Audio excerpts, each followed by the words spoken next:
After seeing a memory of our friends in the stump, we realize that we're alone. Checking the park, it's empty of life. The once cheerful sounding park is now an empty pit. Not even Mari is here anymore. The music is gone, going from the cheery and comforting "let's get together now" to the more haunting, confusing spaces in between. At one point the song was comforting, but now it's been changed to be just confusing. We had our friends with us and we had no idea what was ahead. The confusion was the next area and if we'd find Basil there. With our friends, the song just turns into a different meaning without changing at all.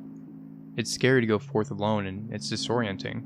You can bide your time playing hide and seek alone all you want, but you will have to move on eventually. If we try to go to the other areas, a thick fog will block them and make it impossible to go through. There is one place we haven't checked yet. The beach.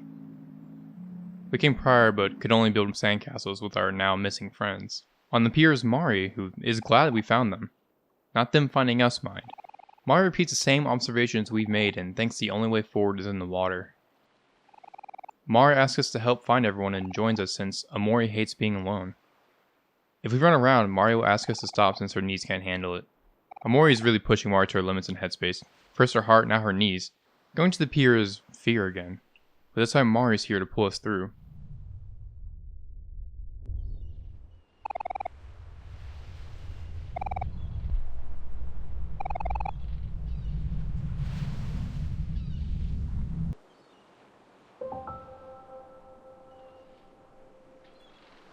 You are no longer afraid of drowning.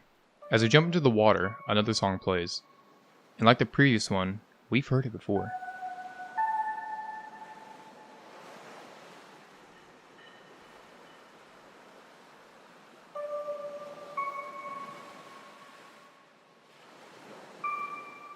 Exploring the large, vast ocean is a place by a lake.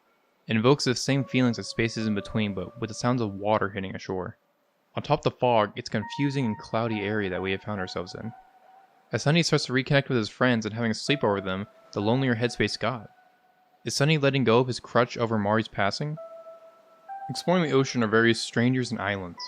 The islands have all been abandoned with decrepit houses littering them. The first one we see has an old and seemingly burnt photo of Sunny and Mari with their parents. Maybe this is one of the places Sunny had as a base before destroying everything as he learns about the truth again. Maybe it's just memories that would invoke too much to the point that they had to be put so far out here that he would never see him again. The only thing that seemed to survive was a white echrid orchid. On top of the lighthouse is a pair of binoculars. They just sadly don't seem to work with all the fog. Leaving the house is a walkway we can climb onto.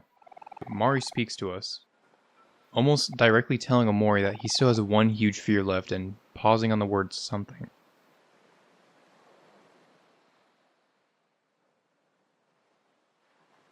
Walking past memories, we see and hear what we read in the library. Kind of. Hanging out, eating a watermelon, the aftermath of swimming in the lake, and a stranger on a stump.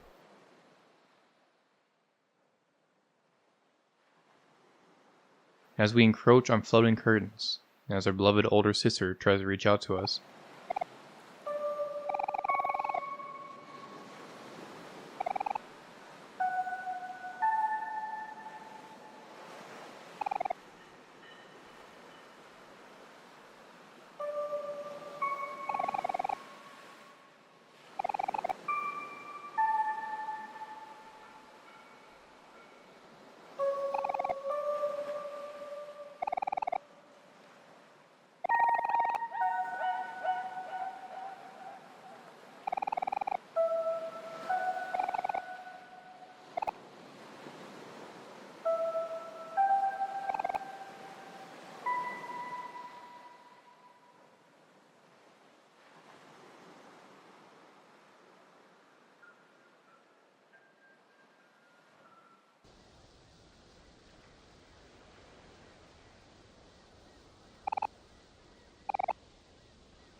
Whether it was true the ghost of Mari coming for where she ended up after she died, like she says, or a part of Sunny that wants and needs to leave Headspace, we'll never know. But we do know that she wants Sunny to still be there. Not in headspace, but occupying himself and not Omori. Going to the warp hole left behind the curtains, we come across a well, and ascend further than ever in headspace.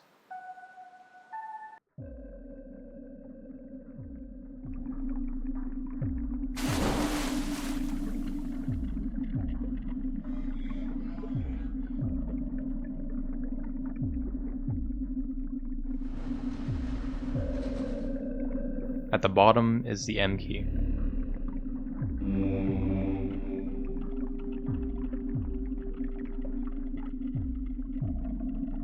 Six keys left.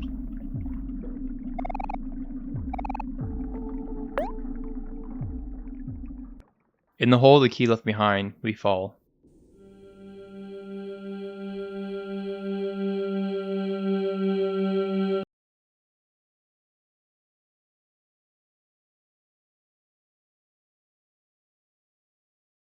And appear in Basil's room surrounded by Polaroids. All of them have been scribbled over with marker.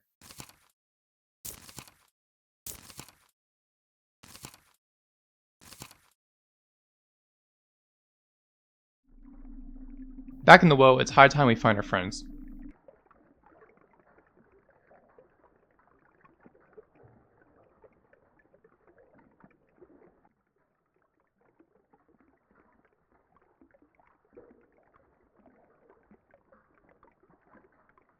Walking outside is a rather bright and perky area with a taxi nearby. I find that highly suspicious.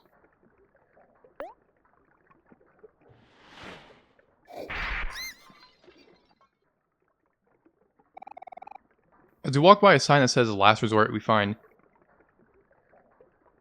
Kel! Kel asks where we've been, and before we can answer, tells us that everyone's tricked and signed contracts. Now, everybody has a job, unlike you, audience member in row E, seat 7. Kel makes a goal for us all to quit our jobs so we can be free, since he hasn't seen Aubrey or Hero much because of it and he misses them. Walking forward is Mari. Mari points out that we aren't happy to see her. Not scared, but just... that face he does is said by Kel. Kel tells Mari his plan before forgetting the final part.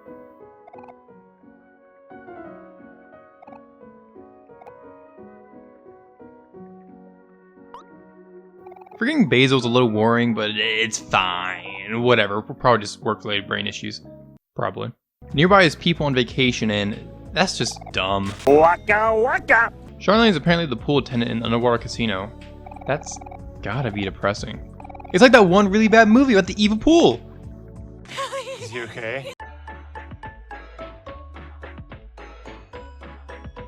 Here's a ghost party. This will be mildly important later, but just for now, we're gonna grab the O key and leave.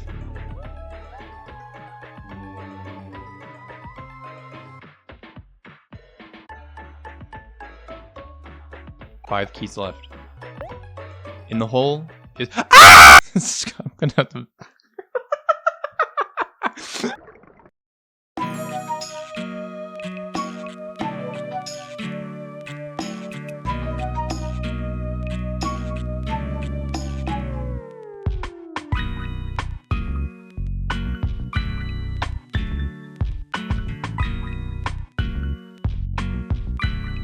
The hold, the last resort. Nose goes. This is one of my favorite areas in the game. A chill as hell casino with Gator guys standing in as Gator guards, alongside a swanky ass battle theme called Gator Gamble.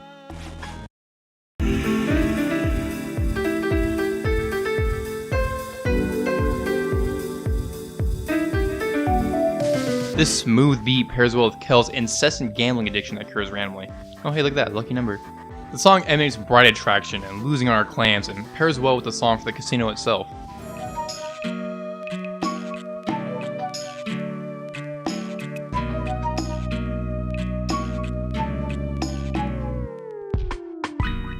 Room for 4 is not only 2/3 of a Wendy's meal, but also a slick and chill oceanic beat. Sounds like a whack-ass vacation that's kinda shady, but you can look past it, you're having so much fun! Wait, that's kinda like Sunny. You can play the slots? Back money! Go home shoot!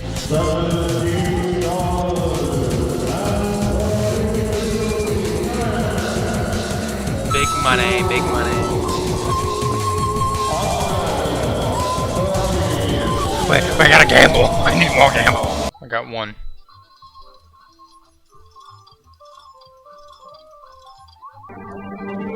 Okay, well, trying to reach the elevators, Kel stops us. Kel, this can wait, please. Kel, there's a gator right behind you.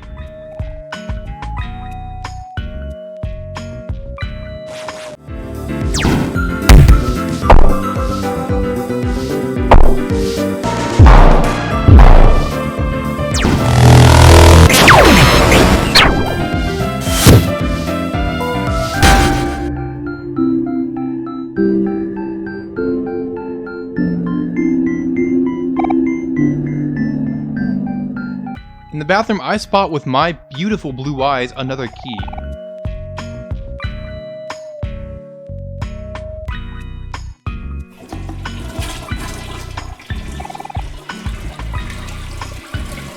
Cal, you squalid bastard! Wash your hands! Can't have the unsanitaries touching the keys.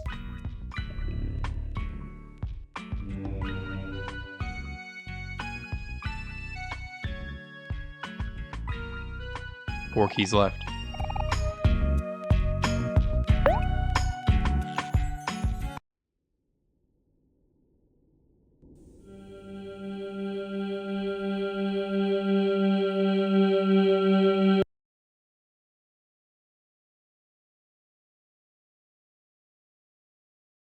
At the bottom of the hole are two tapes, a tape labeled Omori and a tape labeled Basil.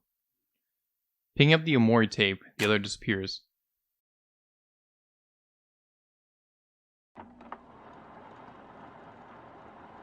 A tape of Sunny playing a piano named Omori. And he looks depressed, almost as if this was shortly after finding about Mari's passing. And maybe getting an idea. But what's on the Basil tape? Basil looking confused. Then to immediate fear.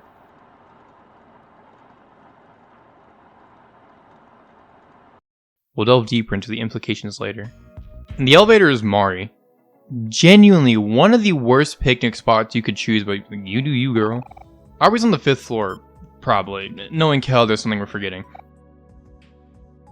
Speak of the devil. And he shall steal your cookie card, god damn it, Kel! Well, once CKC disappears, another appears to let the player further in the game. The last resort is made of 6 immediate floors with some construction to be made for even more. The basement is a hangout for the workers on break. And burp mo. God, I love burp mo. I'm kind of shocked they get breaks. I know I'm writing this from recording this line probably a week later, but this item made me giggle. I wanted to put in the video. There's a picture of the employee a month. Wow. Talking to the gators, we realize that they are chill as hell. Just don't leave fish in the microwave and you're good. While looking at the punching bag, I noticed something. Our once shiny knife had deteriorated into a dull knife with no reflection of us anymore. Floor 2 is where we see a few people from the park and find a CKC. And the next door is a disgusting doll who belongs in the trash.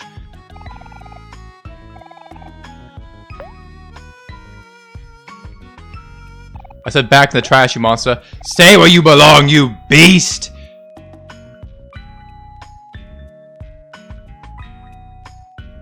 Oh. Well, now I feel something. The 3rd floor has a... Oh, wait. It literally has a fedora which attracts all the beautiful women. I'm debating if I can put that in the video.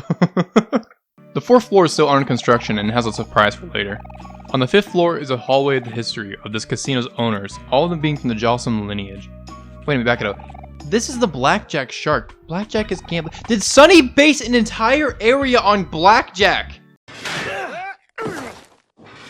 Yeah, well, I'm gonna go build my own theme park with blackjack and hookers. Blocking her way is Burley again. Apparently the boss wants no disturbances for his tofu fundraiser. Tofu's cheap as a clam. What are you fundraising? After we lie, Burley agrees we can go in if we get her a crisp bottle of water. The joke is we can find the water outside for 500 clams! Just take the damn water. At reception is Aubrey taking every call known to man.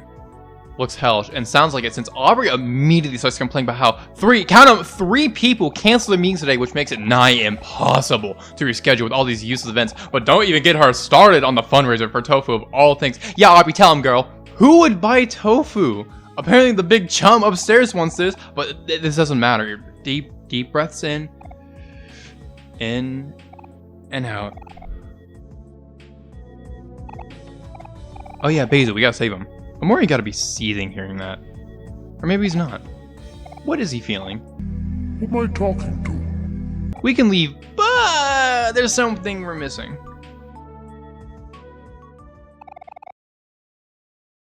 Oh yeah, the contracts, right that.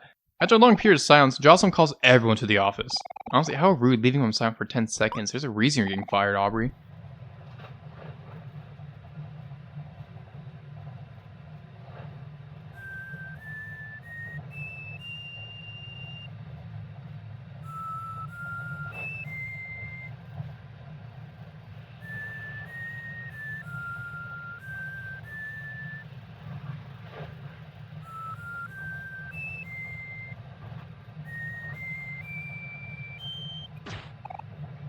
At the top is the big cheese himself. Can you brief it? In the big shark's office, he reads off the contract saying that, for better or for worse, they work for zero pay forever. But who cares about contracts and legal tender? A promise holds more legal ground, and Mr. Jocelyn respects that. But he can't get behind giving Hero back to the gang. It's probably the best work known to man. 700% boost to work output is nothing to puff at.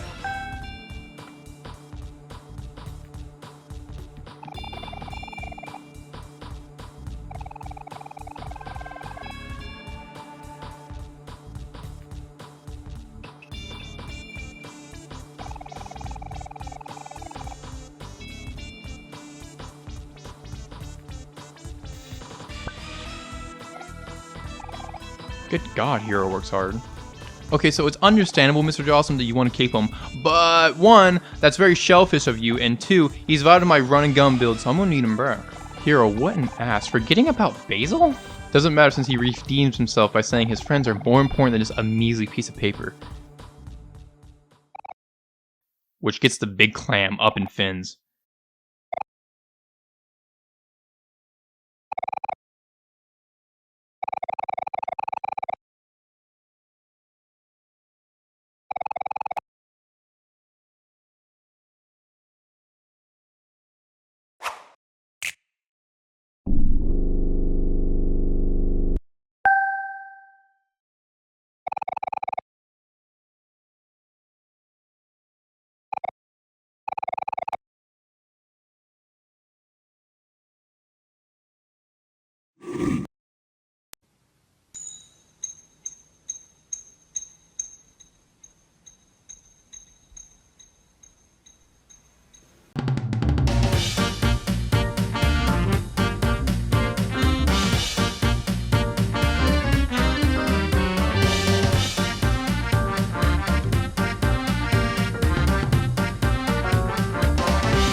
Mr. Jocelyn is officially an odd fight. On one hand, his theme Jawbreaker is the cherry on top of the casino with this jazzy set going crazy. Fighting a literal loan shark who embodies capitalism manifest in his own domain is just absurd to the point of it being one of the greatest things of all time. It feels like Omori should be pulling up with a Tommy gun and that fedora from earlier, but Kel's dodgeball will have to suffice, I guess. But on the other hand, it's just a bunch of guards. That's it. A long battle of just gator guards with no changes to them, aside from Mr. Jocelyn going, Kill these assholes. God, where's my employees? You can't even hurt Mr. Jocelyn, he just never gets a chance to attack until the end. But God, the theme is such a heavy carry for this fight, because I'm a sucker for jazz and amazing names. But God, it's boring just wailing on the guards. It's not unbearable, but it's still annoying. Whatever, we get to beat the house and we win rather easily.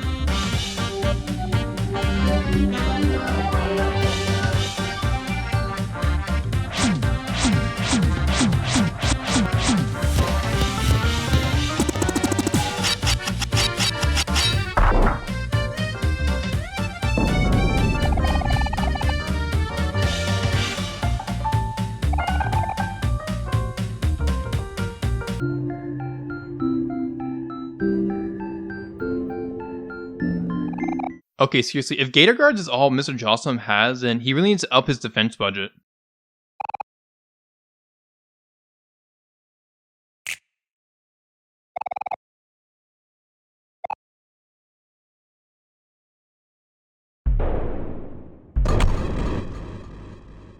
Oh, it's Pluto.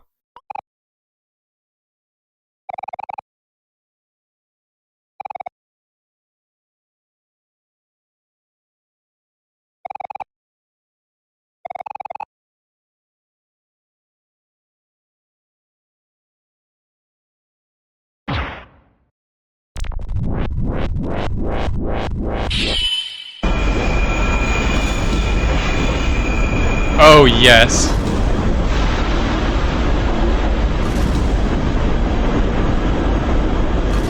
Oh, yes!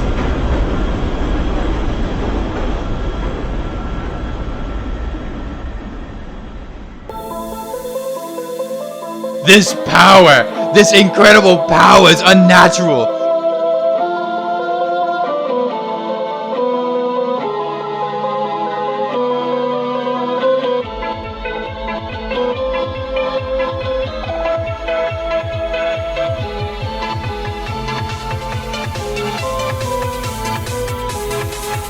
This is the fight I wanted!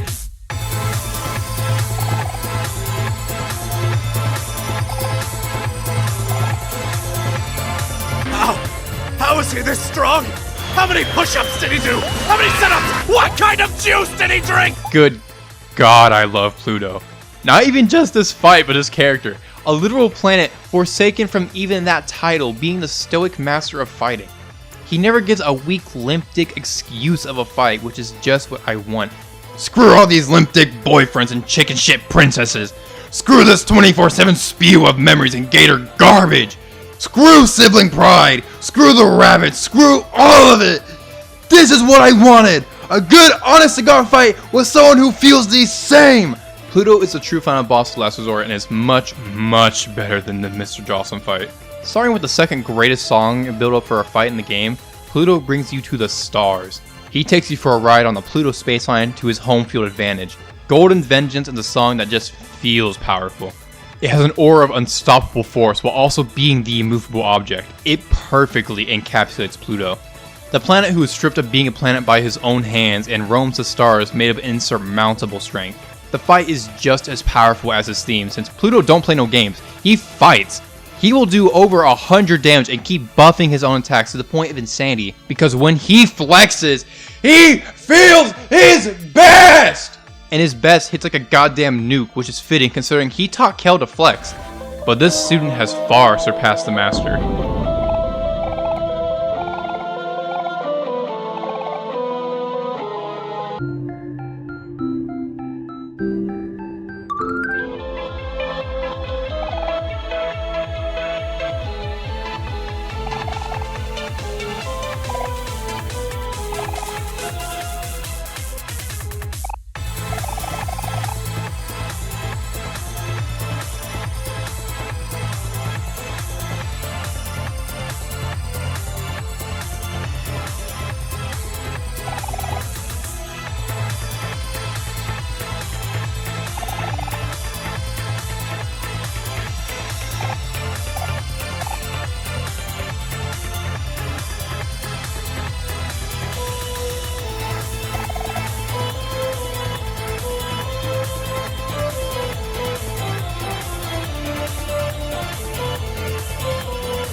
This scene always makes me cackle.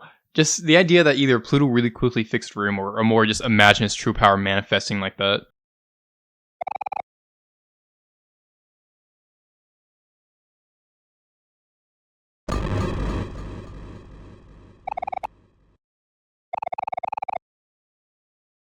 After a most stellar fight, Jocelyn just gives in.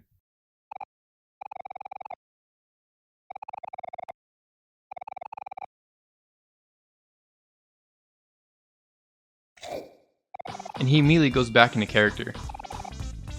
Now with the gang back together, we set back off to see Pluto one last time. Talking to our favorite planet, he compliments our strength since we last fought, but we can still be stronger. He has to see Kel's flex, but he isn't going to be attacking.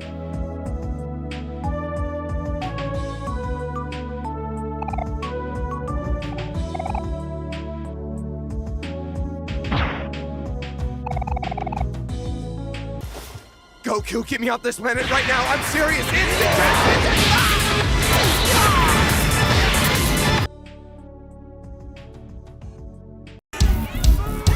Are you prepared for this moment? Are you prepared for this moment? Are you prepared for this moment? Are you prepared for this moment? God, I love The Last Resort.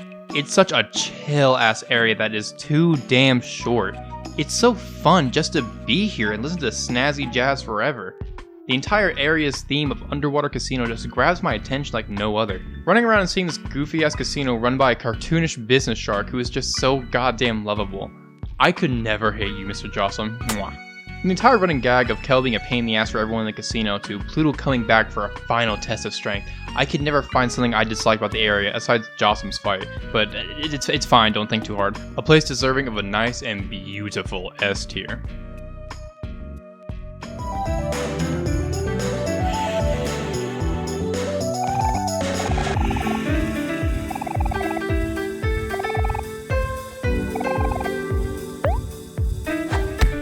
Holy! Trying to leave the casino, everyone tries to remember how they even got here. Hero says all he remembers was falling down an endless black hole, which is a cool implication. Something is preventing everyone from seeing Sunny's memories. Only Omori, and by extension Sunny, is allowed a glimpse of the real world and the horrible pain of Mari's passing. Either that or they're not allowed to have an existential crisis here. Back to what Hero was saying, he just immediately popped into reality to sign away his life in a contract like an NPC, which... well... What an odd sentence, Kel. After being reminded of Basil's existence, Aubrey says we should draw a picture of him so people can tell us that they've seen him. Looking at the picture, Hero says it best. Well, if it's already sounding good, don't over-tuna it, so we decided to just look for him ourselves in the mysterious deep well since Basil could be anywhere at this point, and it sounds like a whale of a good time.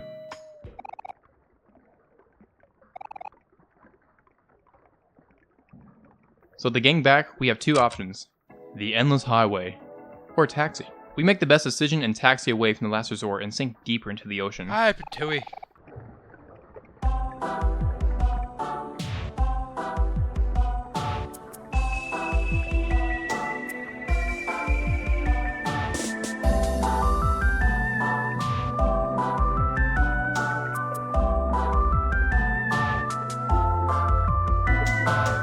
Going down the highway, we can see someone who looks familiarly. Going down the highway, we see someone who looks familiarly. Can you just flash the word on screen? Pink.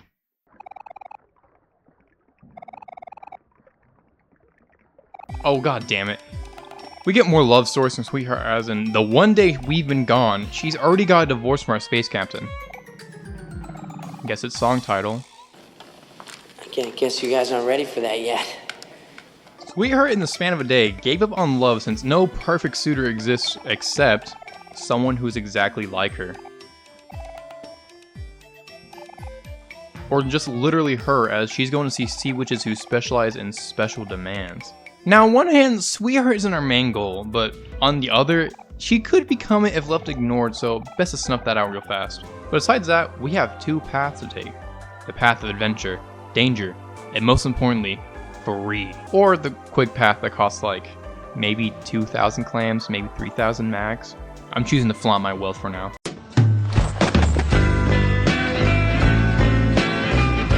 Oh hey, Mirror! Not even the reliables are safe anymore. Along the way, we found a burger joint with a very recently divorced space boy drowning his sorrows away with soda and corny quotes. After an opener of the song Space Boyfriend Got Married To plays, he sings a tape he made for him and Sweetheart. Man, you just seriously gotta get together. Side note, it's around this point that the aesthetics of Basil's house started appearing more frequently, or at least I started noticing them more frequently. Flowers and plants and pots being strewn everywhere as decorations with some Polaroids being hung up. Almost mocking me for remembering Basil since he's missing and lost, while the gang's shenanigans start deviating away from looking at him, but just for things they want to do. Going further down is the S key.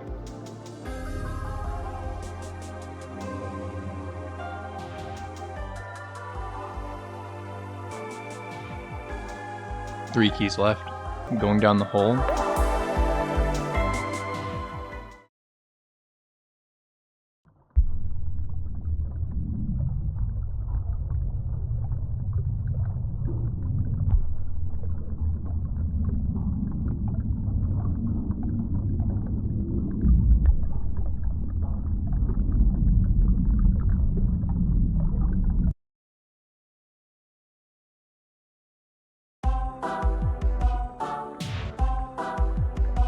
being eaten alive by a monster who is called Omori in the files. Only the vaguest of resemblances, but even still, why are we seeing a monster in Mari? Finally reaching the end of the highway is a scary ass picture. And a picnic to rest up at. Mari brings up how we've reached the end of the road. Besides the funny haha, if you look at how far into the series we are now, you can tell that she's right. We're coming up on the end and not too far from now. She tells us about a bridge to the deeper well, a place that's been around forever but only recently with a way to access it. Going to said bridge is a stretch, going on farther than we can see with a background we saw on the S key. Entering on this bridge, the vibe changes.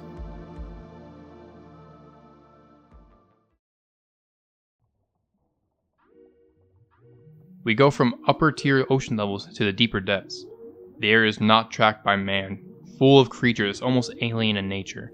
And at the end of the bridge is an interesting conversation.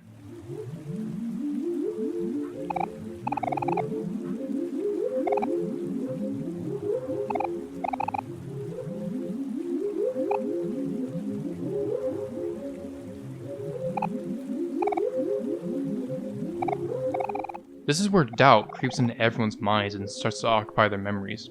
Nobody can remember Basil 100% to the point where they don't even know if he liked plants or not. Every the adult of our group, Hero tries his hardest to remember Basil, but he can only remember him like a stranger. Picking out the standout traits about him, but nothing incredibly in-depth about him besides he'll always manage to smile. But we can't lose focus. We have Omori to keep us on track. Going on these teleport things, we follow a narrow path until we find 3 paths, and someone named Blank. Your memories are not free. To gain a memory, another must be shrouded. And yet, all memories will eventually fade. Perhaps you've already noticed the curse of deeper well. Well, we beat an area. We were bound to have our creepy section sooner or later. Something I never really brought up yet is the music for these creepy sections. The Field of Memories and the Lost Library were just altered versions of songs in their area.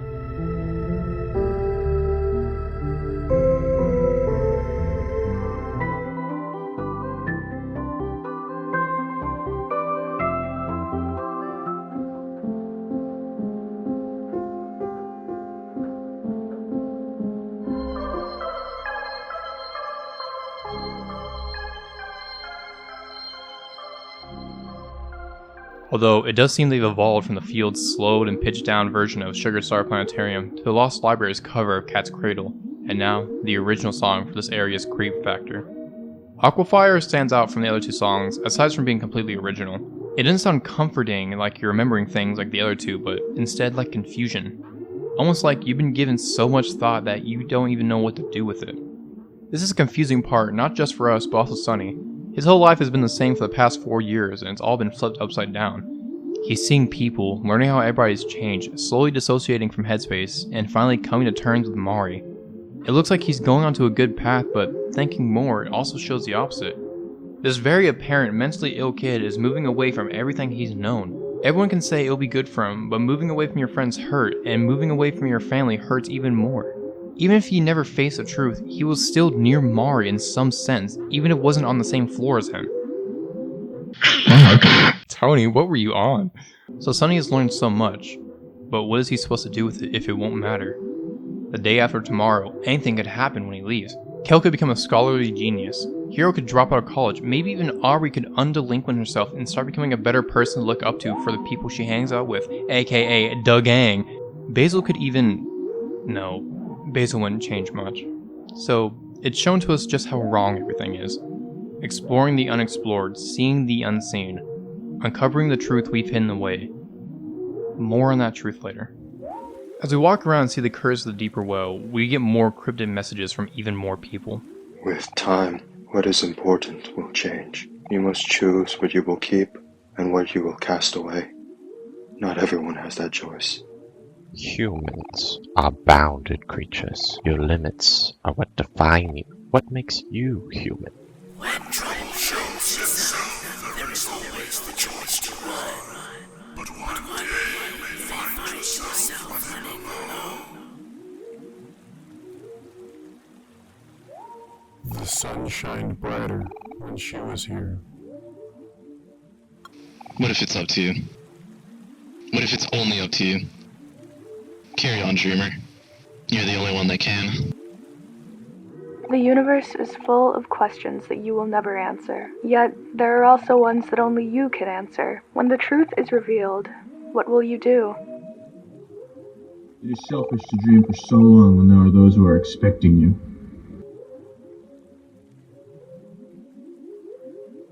Time will always move forward.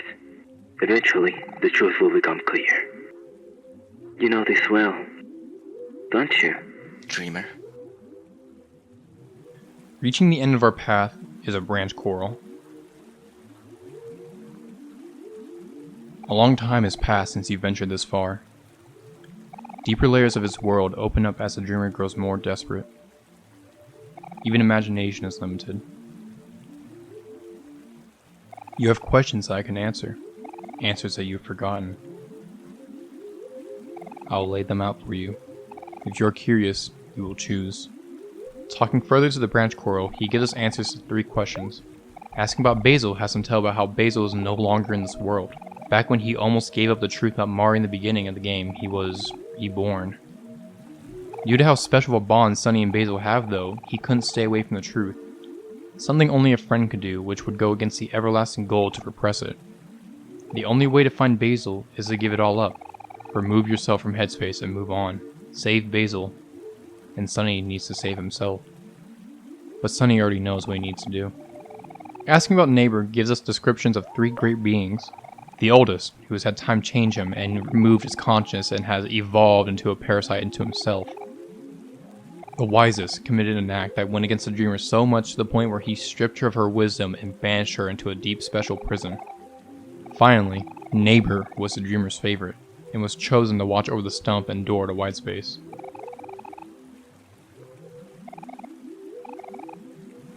Finally, we ask a question that has long lingered. What is white space? You'd like to know more about white space? To be in white space is to be nothing. White space is emptiness, a home without warmth, a place to survive, not to live. Even still, your conscience cannot be erased. It would always find a way in. Even in white space, it will take the form, and if one wills it, something will be formed to subdue it. A hanging black bulb, the repression of an idea.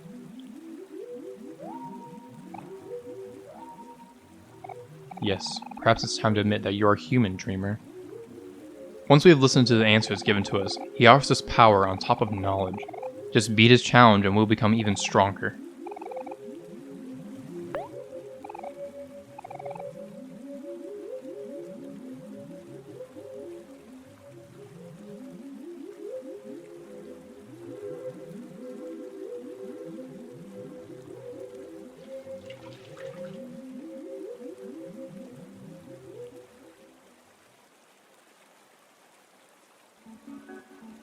Choosing to accept it, Omori's teleported to a room with red water feeding a tree that holds an apple. Interacting with it states that it's a red and juicy apple as it turns into the head of Sunny.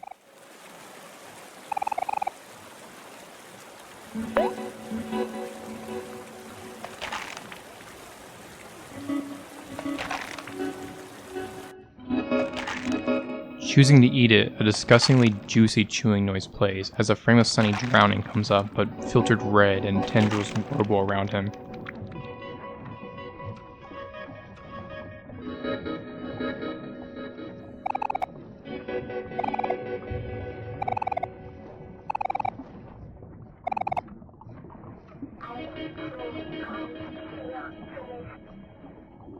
Talk to the coral again reveals that he has died. Something I'd like to point out is that Omori only exists to Headspace's inhabitants that don't know anything. The gang refers to him as Omori or something along the lines about his appearance, but beings like Branch Coral or Daddy Longlegs don't acknowledge Omori. They speak to Sunny directly as if they know he's watching it all play out. They constantly refer to the dreamer and never once has something creepy acknowledge his presence outside the keeper of the castle. Progressing further is the trench, which is accompanied by the literally booming track sinking.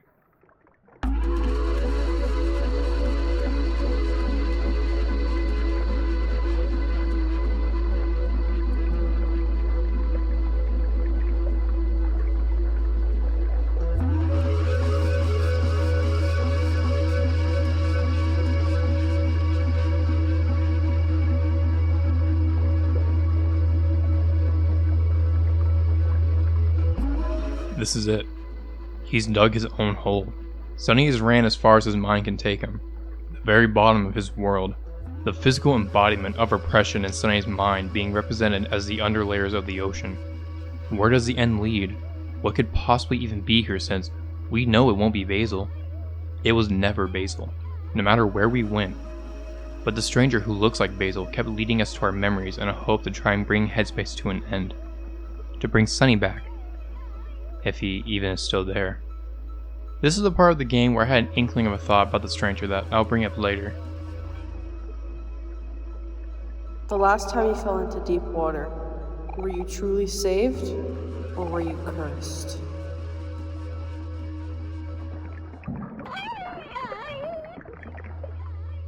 An unhallowed burden has been placed upon you. You have the power to change the future. What will you do, dreamer? What will you do?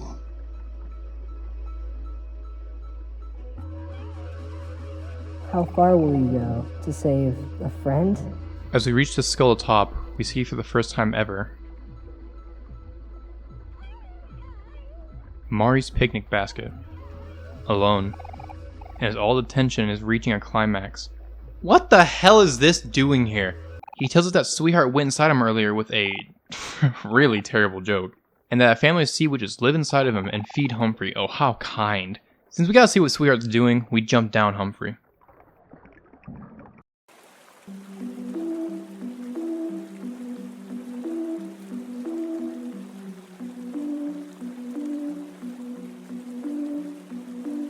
Welcome to Humphrey, an odd area to me.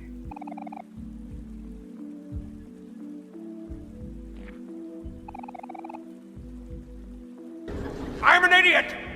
You're an idiot! Now on paper, I should like it a lot. Cool, interesting villains, puzzles all around, and just some amazing lines. But check the paper, aw damn it. Just, I can't get with the vibe of it, man. It's the one point in the game where it genuinely has me saying, I'm bored. You're boring me. What? So it sounds like I'm skipping anything important. One, no I'm not. And two, it really just doesn't have that much that's interesting to me. Talking to Humphrey, he said that he's essentially an elevator and can't let us on since somebody else is already in. But can pull a few strings if we get the coveted slimy key card for him. Well, we have three options. We can go left, up, right. I'm going left. Ooh, a teleporter.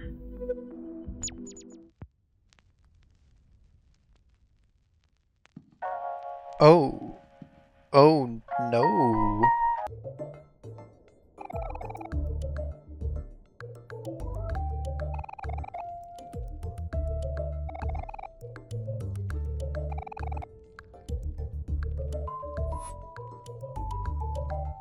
A techie area and... No, that's a bomb. That's a bomb! So to fuse the bomb, we need to solve puzzles. But why would you have a bomb inside your home? Step 1 is to find a pattern which is shown by the experiments Humphrey is doing inside himself with random things and objects. These experiments give us one of the very few lines Omori says to the game.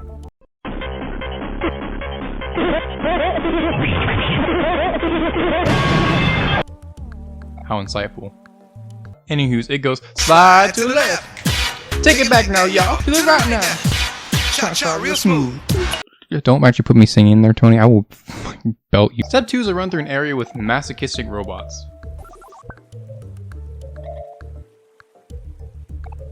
Weirdos.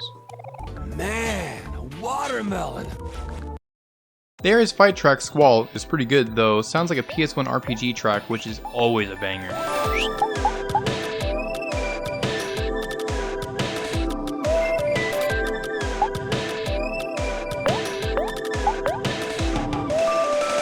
Especially the ending of the song Rising and Rising, which just sounds lovely.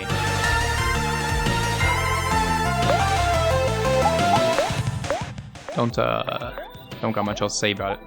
Finding a teleport brings us to a large TV, and one of my favorite lines of dialogue in the game.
The gang has forgotten about Basil.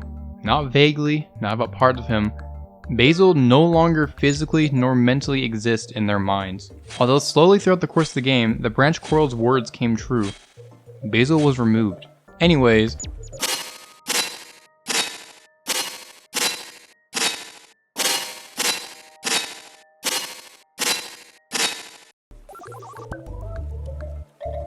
be nice. Be nice? You called me a bee fucker. I don't want to hear it. We called you a bee fucker. I already forgave Zach. Hooray. You bitch.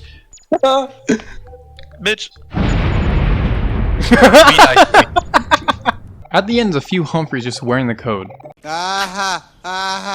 Give me that. Into the code, bada bing, bada pun. Step 3, cut wires. A classic in any bomb defusal scenario. And I'm guessing green.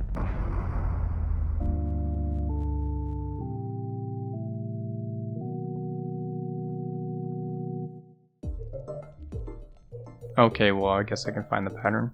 Going forward, we have to look at the waterfall's color and go in teleport based on how many worms there are. Blue, green, red, white. Do a bit where you're trying to find a bit, or just do the Power Rangers. Or Ginyu Force. Yeah, Ginyu Force is good.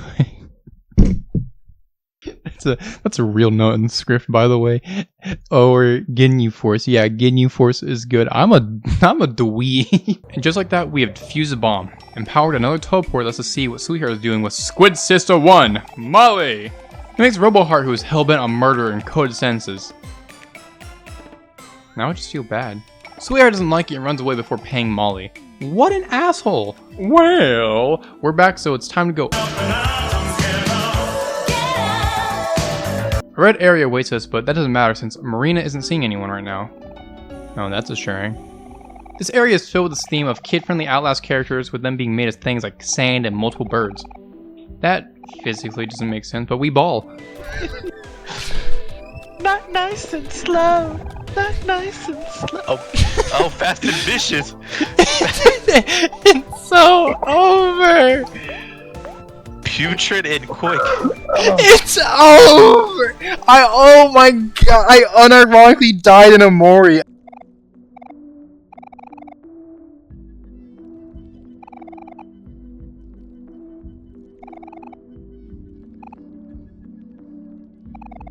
Walking out of her lab is a frankly terrifying abyss. And we find a very familiar crown.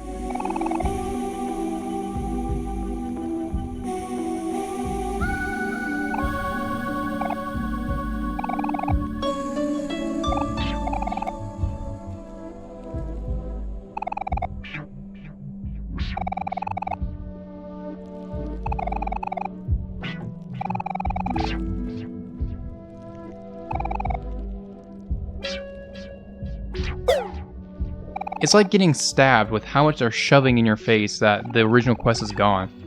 We are here just because, screw it. Going forward is Experiment 667. Now it goes without saying, but cats really don't like to be ignored. And it breaks out its cage. So we gotta bolt. So, get out of my way, bitch! Look, the T-key, 2 keys left. Maybe we escape in the hole. In the hole is a mirror with a familiar outline, and what stares back is not familiar in any sense. It can only be described as a monster. What was happening? Oh yeah, run!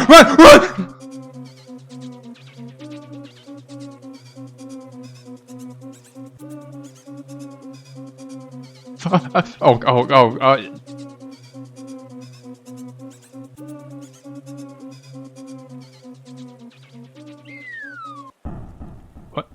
A hot dog?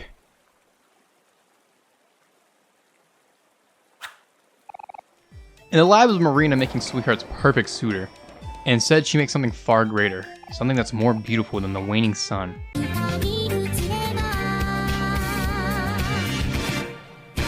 Mutant Heart! I love Mutant Heart only because they are a cute little goober.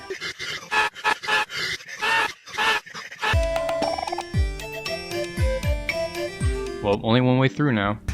Arriving on land, we see a few Humphreys who just flex so they can withstand a waterfall's current. Inside of himself. Yeah, this area's theme is science lab, so that means we gotta find a lot of Humphreys around for a bridge. Sensing a pattern, are we? On our Humphrey quest, the gang finds a lab with plants, and a gang finds salt for our metaphorical wound.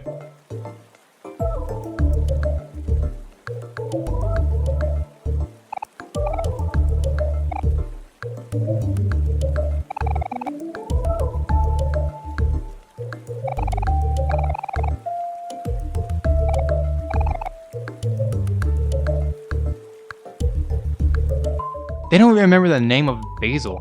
From the way they say it's familiar, it's like they have horrible amnesia. But that couldn't work since they are in Sunny's mind, right? I don't mention a lot of the areas here, but I like to mention this area.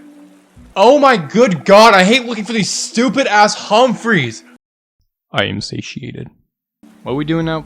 Something about walking across bridges? We have to raft across falling debris, which is just food. Okay, where the hell does this come from? It's never explained. It's just wacky and zany distractions. Oh, hi, Headspace. What are you doing here? Oh. What's next? God damn it, it's more Humphrey finding! See, Hero gets it. At least the water slide is a neat theme. And a very out of place theme. But I want to see it all with you as a sped up version of I Will Catch Up from Otherworld. Compared to every other theme here though.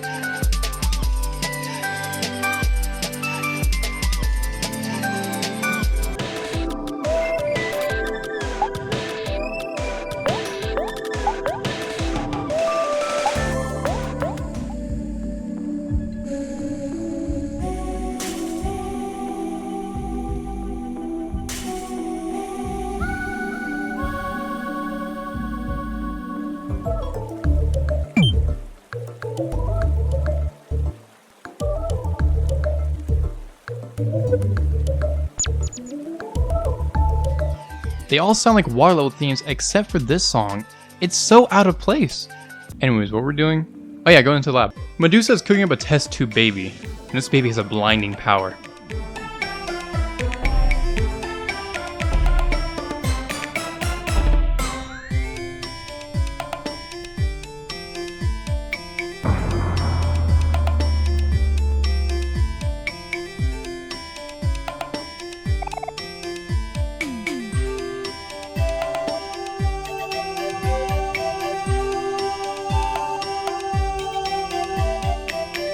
Sweetheart's gone so much more than she could have thought.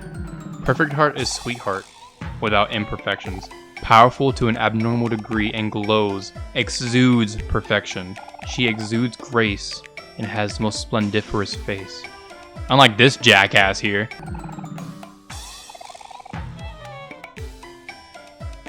Almost slimy key cards in our hands now, which lets some slimy strings be thrown. That's right, this is all a sting operation. Talk about the best class of Terraria, the yo-yo. Going to the Humphrey Vader leads to another lonely picnic basket and gelatin. Maybe there are more lonely picnics in Headspace, but I couldn't tell you now. It's only noticeable here since this place feels wrong. You will relive every key mistake you've ever made in your life, over and over and over again. As Wade tries to create and dash out of her check, she's stopped by his sister since Marinas is getting angry at not being paid. Out of clams and out of options, Sweetheart does what anyone else would do in this situation. Oh, you dick! As she runs, the witches call upon Humphrey to stop her and...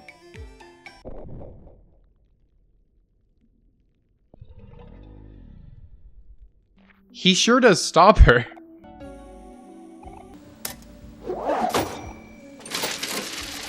You've got 17.5% in T-bills amortized over the fiscal year. 8% in stocks and bonds. Carry the 9 to buy... Okay, so how much do we owe you? I can give you about $12 in a pack of gum.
I'm bricked. Good God, I adore this fight. This fight is just so fun and has such an amazing theme. Underworld Prom Kings goes so disgustingly hard, almost as hard as, and is an amazing boss track on top of that. It sounds like it's revving something at parts as it gets this tantalizingly addicting beat. It sounds like, dude, I don't even know, it's just good. It's using random samples from other songs in the game, like a Frankenstein monster of a track, which is just so disgustingly fitting, man. This track just goes so crazy hard that it's hard to find an explanation of the song. We're literally fighting people because we're broke. Broke nigga alert. Broke nigga alert. Is it talking about me? Broke.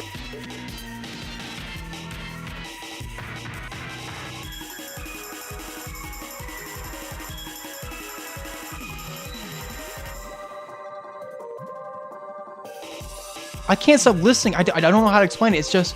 It just feels like.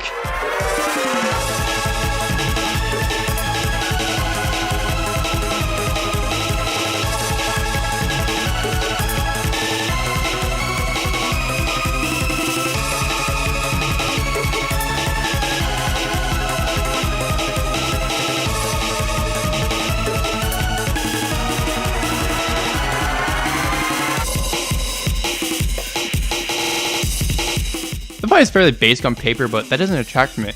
Gas, bombs, chainsaws, and projectiles. Wait, have I been sent back to the 1960s? Around halfway in though, they really screw you over by swapping your juice and health stats, which is so damn cool. Why do other bosses do cool things that aren't just emotion related? Speaking of emotions, look at the cast of 3. A happy one, a mad one, and a kinda sad one. Just looks like our system that we are currently beating their asses with. Near the end, they throw everything they have left, which removes all juice and smacks you for some heavy health. It's such a good fight, which is so sad that the rest of Humphrey isn't like this. They said I would make a call. But sadly, we do kick their asses and the fight ends.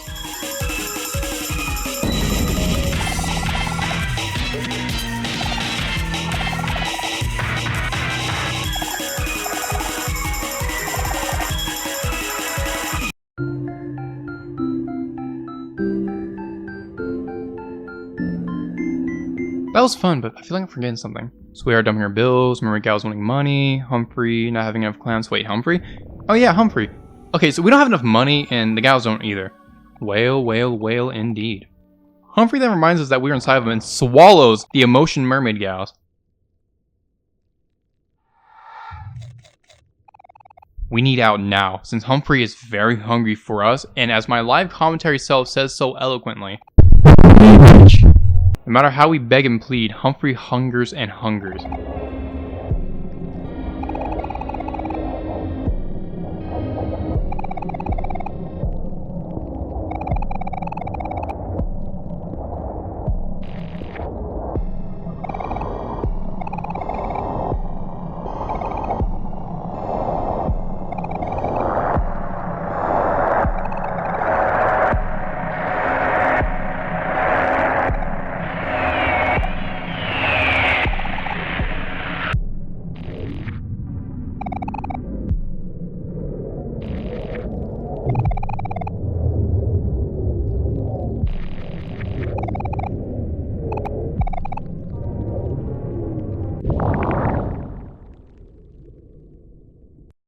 Hate. Let me tell you how much I've come to hate you since I began to live. Humphrey is a second boss of the area and reverses the boss setup the Last Resort had. Instead of annoying boss first and amazing boss second, we now have a lovely boss first and a very annoying boss second. So why is that? Humphrey has a total of 3 phases, although one of them loops for an obscene amount of time. It starts off with a bunch of Humphrey buds attacking us with just smacks to the face. The second phase has them work together into one large mass that looks like a parasitic monster. Huh, where have I heard that one? Humphrey Grande still just smacks each person individually, so while we wait for me to slowly chop them down, let's talk on his theme. Whale, whale, whale. The theme alone isn't something I'm bumping on Spotify, but it does what it needs to do well. It's a track that sounds consuming and claustrophobic because, you know, being eaten will do that to a gamer. It's a very sticky and gross sounding track and just all around uncomfortable. It's a mood setter and it sets the mood good since we just came off the high of... Finally we chopped him down. Humphrey's third phase is unique, to say the least.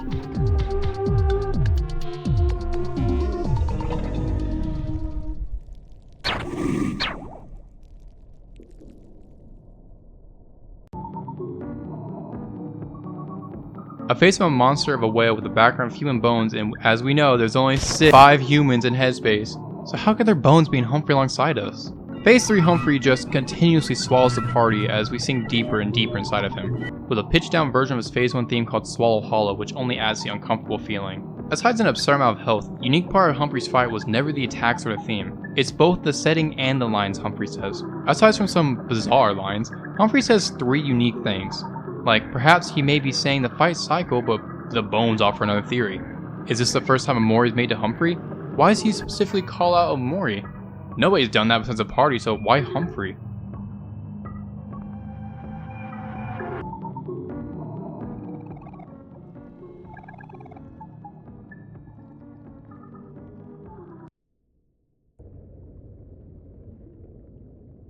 After a fruitless struggle, the gang ends in darkness on tongue. There is one way out, a very gross and detailed uvula. I hung onto that sucker, and I swung back, forth, and back, forth, and back, and forth, and back, and forth, and back. And forth, and back, and forth, until finally I let go, and I shot right out of his mouth.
And after Humphrey, the only remnant of Basil left is this terrible, terrible picture. Who or what was this supposed to be? At least we have the W key.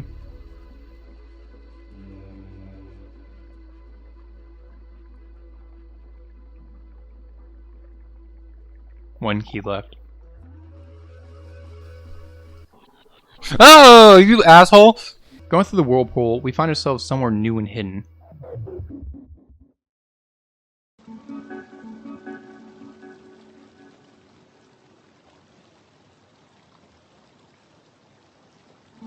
You have come again to seek the truth. Each time your adventures may be disparate, but as your journey nears its end, it will always lead you back here. The truth. The truth is always the same. The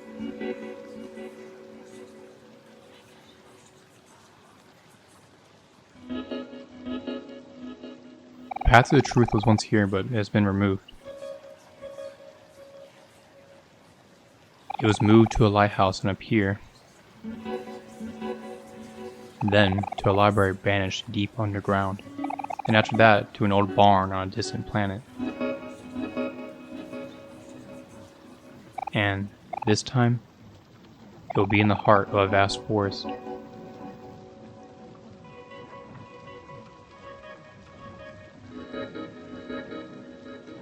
No matter how many times the path is concealed, the flower boy will always find it. And your dear sister Mari, she will always guide you to it. Even as hollow shells, they will continue to evolve. And each time, they will grow wings and fly too close to the sun.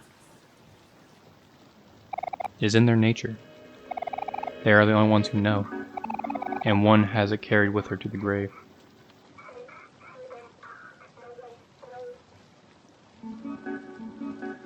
Death may be no danger here, but the memories of them do not fade so easily. Many times your friends have met with an unfortunate fate. Although they are revived time and again, the most haunting stay in this world, even if only their bones remain. The long lost ones sink here, to the bottom of the deep well, and become nothing. You have forsaken them, yet they still yearn for your care. Their souls know nothing but how to scream for help. Do you take pity on them?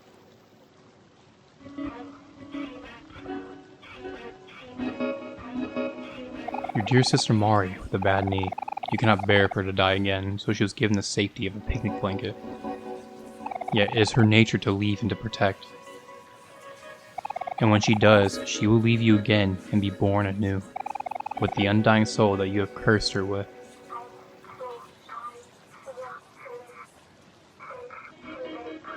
The souls assigned to your friends, they are fragile and must be protected, and so they must remain asleep. Yet, the path to the truth is closer to your most precious room than ever before. Will you be able to bury it this time? Perhaps it is too late for you.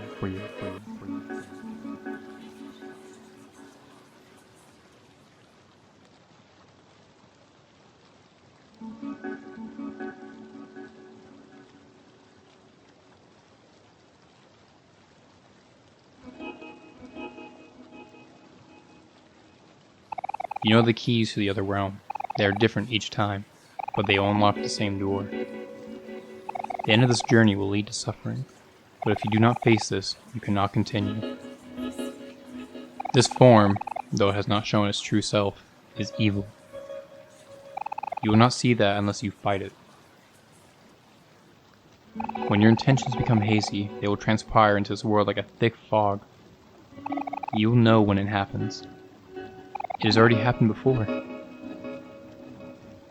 At that time, return to where the truth was reborn, to the heart of the forest, and like each time before it, attempt to rewrite your fate.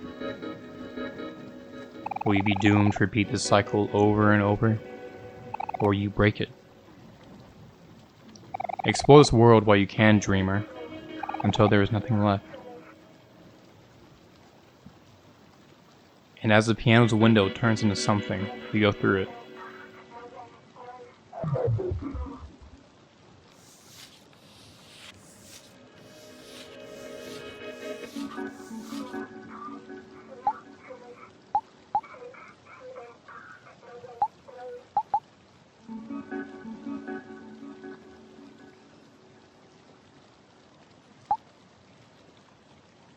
And appear back in neighbor's room. You know you're a great being, right? Something I never mentioned since it has no real use is that you can go back into white space if you want to. I don't know why, check on the boys, how are they doing?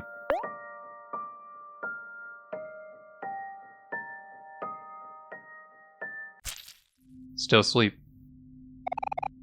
At times like this, we ask ourselves deep questions. Is there a God? How could he let this happen? Who did this to me? Who can I... But outside of our room is something. Not the creature, but a new door.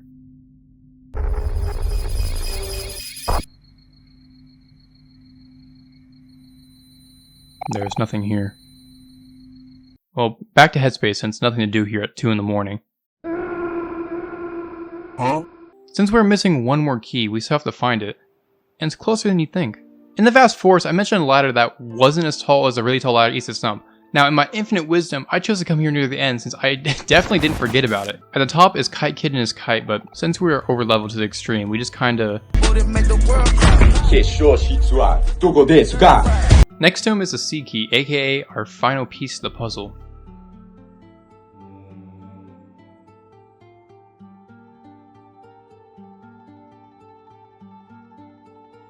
Zero keys left.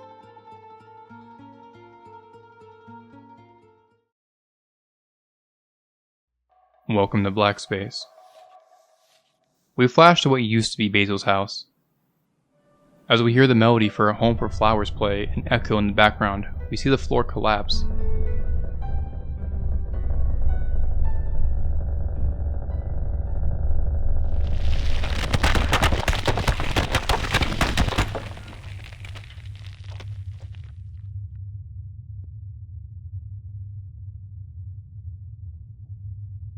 And something disappears into the abyss it leaves behind.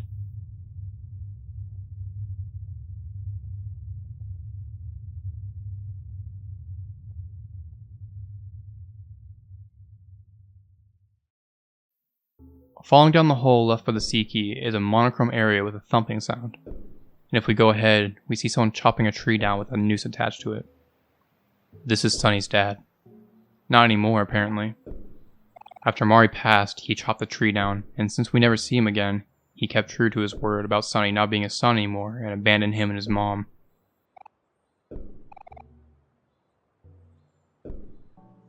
Back at the Crossroads, we see a stranger walk towards Basil's house.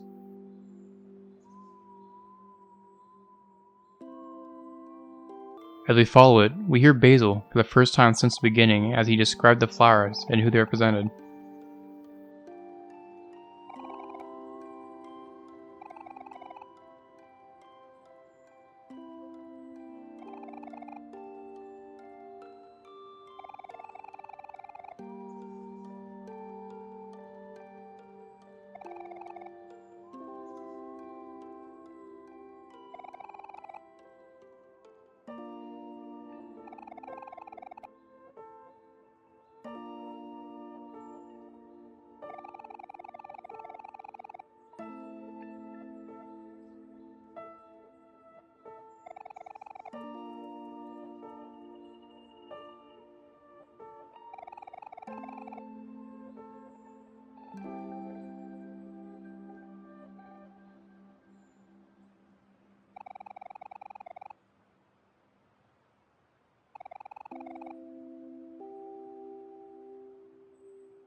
Except for the white tulips, where we hear the stranger's words instead.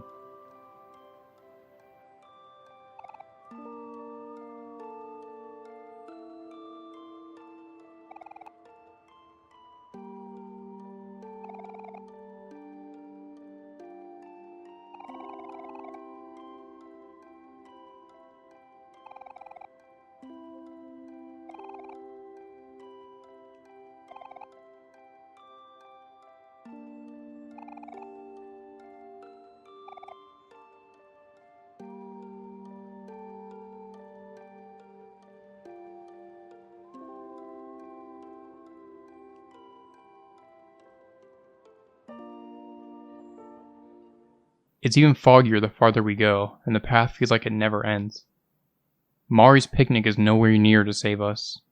Even if it's hard to navigate, we find ourselves in Basil's old home, so far removed from what it originally stood as.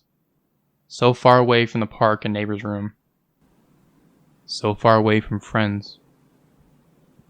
As dead trees surround us and a red lake with black hands swarm Basil's shoe house, Aubrey wants to leave.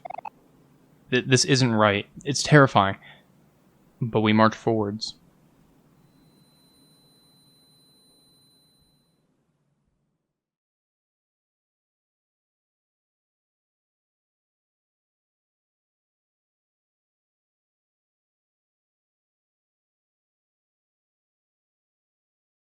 As the stranger leads us to the pit, we follow.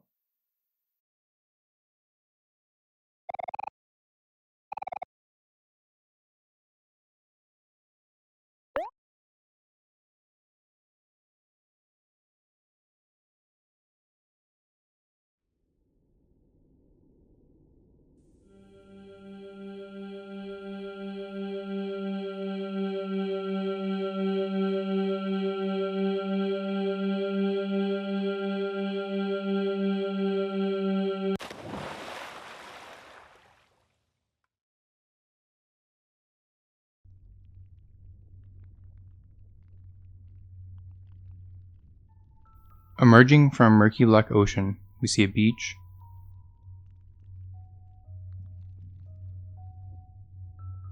a forest,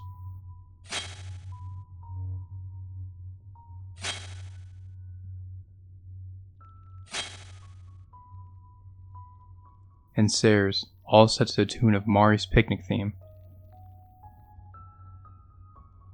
And at the top,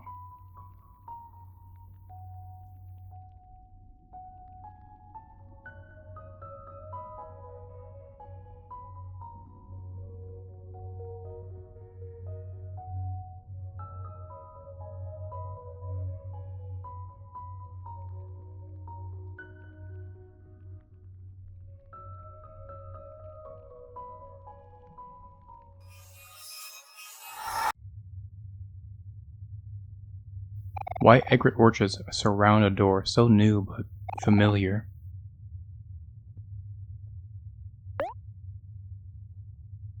In entering it, we are welcomed.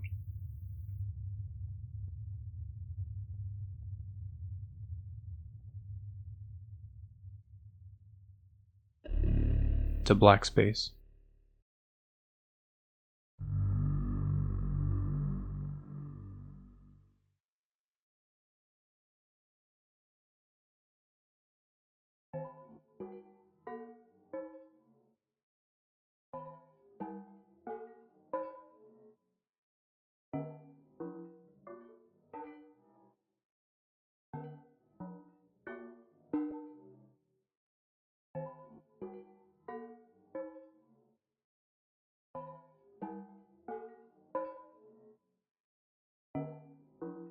This is the section of the game.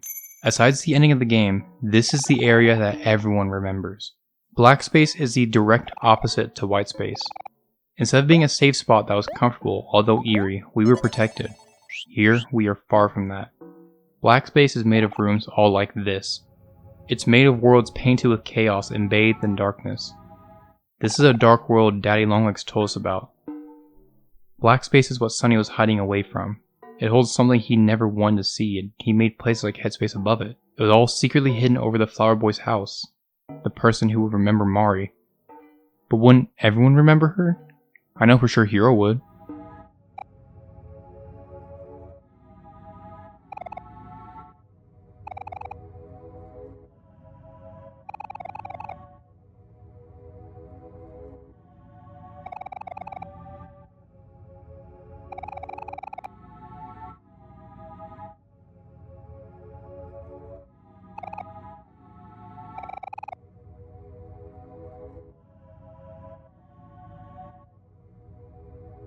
The chaotic messes all have creepy things wandering around. They are in pain or come to just exist here. We see things that look like concepts for what's in Headspace now, like the mirror and something with a realistic face. The music doesn't help temper the uncomfortable and scared mood set either. Either it's tempting to be a happy place like Distance,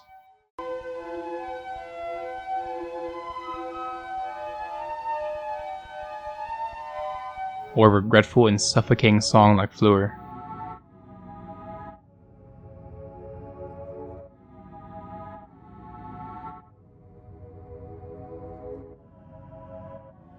It's all the same. This is deeper than the deep well. This isn't the subconscious. This is the outer bounds of Headspace itself. Not the repressed, but close.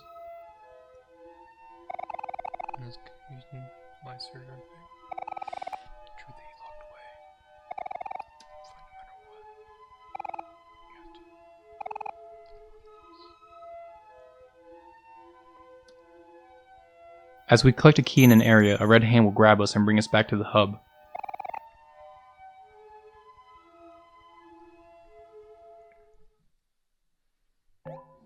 We can save, but no escape. Even closing the game will change the title screen to this as a droning song plays titled Listening that sounds oppressive, like we shouldn't be here.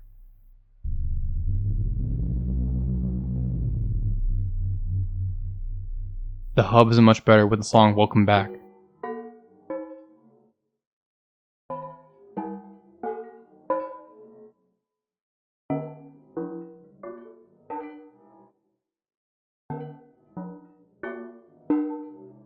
I don't know how long it's been, but Sunny was here before. Not Omori, Sunny. The hub is strangers who plead and question and speak malice to the dreamer. Both forms are evil? How is Sunny evil? Some even say things suggesting that Basil has always been removed from Headspace. Why specifically Basil? Reaching the third room, it seems development has started with the scribbles talking, and one of them says something. Something that could have sparked an idea for Sunny.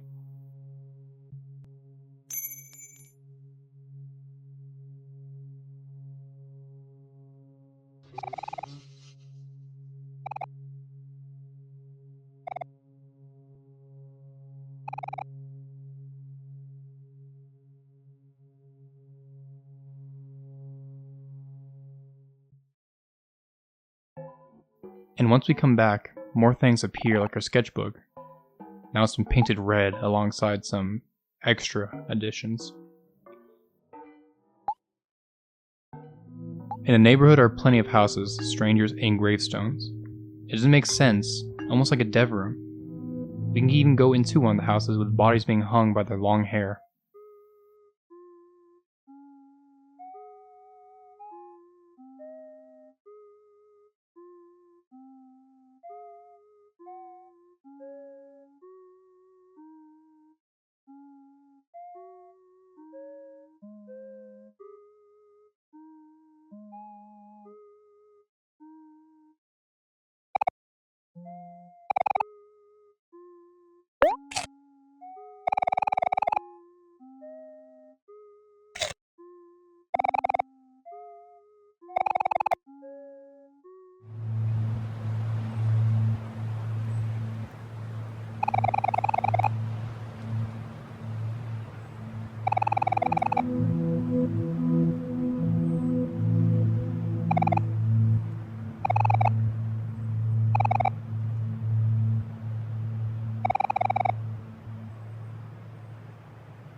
The forest of stumps hold things that call us liar. The song playing, named Glade, is only a piano with something falling in the background. Distorted, but still there. It sounds like guilt. You did something truly wrong, but you aren't being scolded or yelled at. Just them trying to make you feel loved. At the end is something. The black figure we've associated with fear and uneasiness. And it says the only line it has in the game.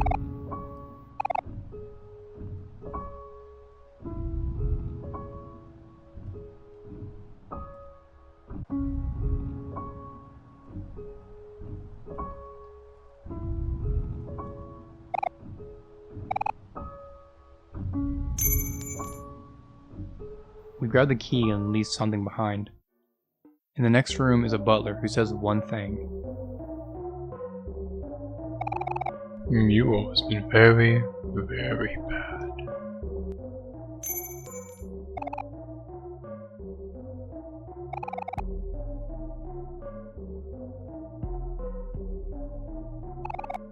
Interacting with Mule, we get one prompt. And as we force ourselves to do something despicable, a song builds. 56-12-2 is chaotic. It sounds like the feeling of being sick to your stomach or something you are doing or have done already. Tensions rise.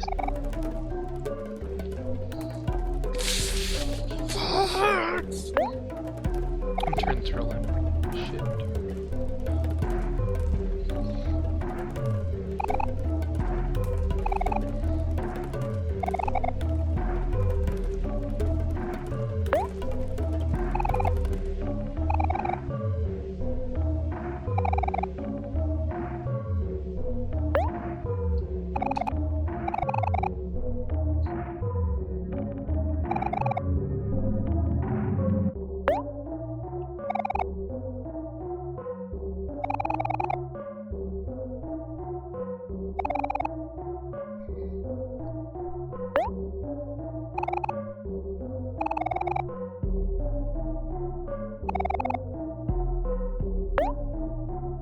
As we cut open Miwo, nothing happens.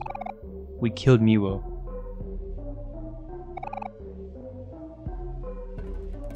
The butler only has one thing to say to us.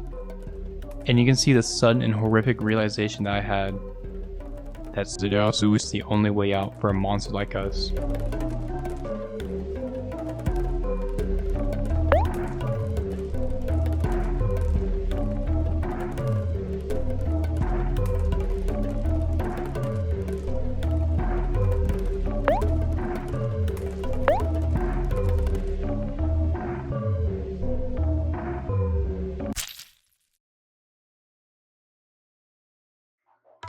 Opening another door is Basil's crown alongside of watermelons. Ahead is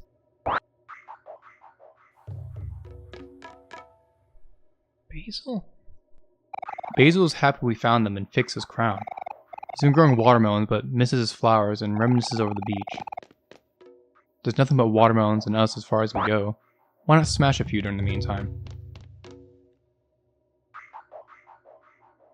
There are no words telling you the key is in one, just the built-in system your brain made that breaking watermelons grants a reward. The song here is Bloom. It makes me feel untrustworthy of others. The song doesn't fit the watermelon smashing.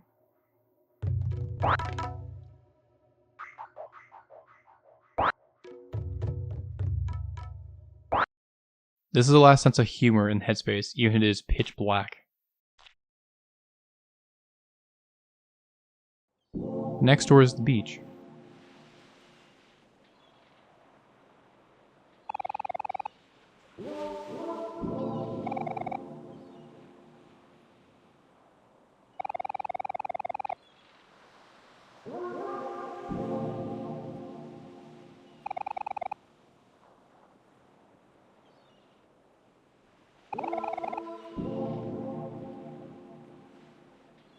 Suffered because of us? Searching around the beach nets us Polaroids, which we do something Sunny did in real life. Scribbled over the photos, hiding Mari in the memories. But why would he do that if he was going to just remember her in Headspace? The title and the song itself are missing something. We are at a beach. It's water. August is a month suited for the beach. August water. No memories of the gang. No more Kel eating watermelon messily. No more Mari. Memories can't hurt if they're stripped bare. Just the bare minimum. August water. It doesn't even resemble the bright yellow sands anymore or the deep blue of the ocean. I feel empty. Next door has Basil trapped like her friends were earlier. It's time we take him home. Basil doesn't take notice of the spiders and tells us about how nice they are. And then tries to make peace with them shortly after.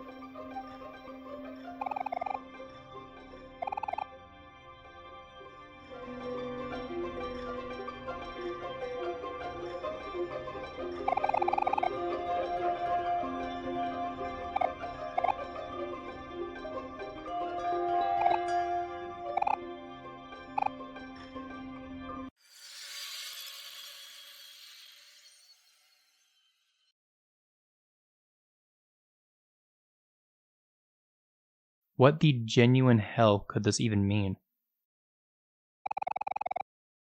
Our next door is safe spot. There's nothing here. Nothing but rain, puddles, and a stranger.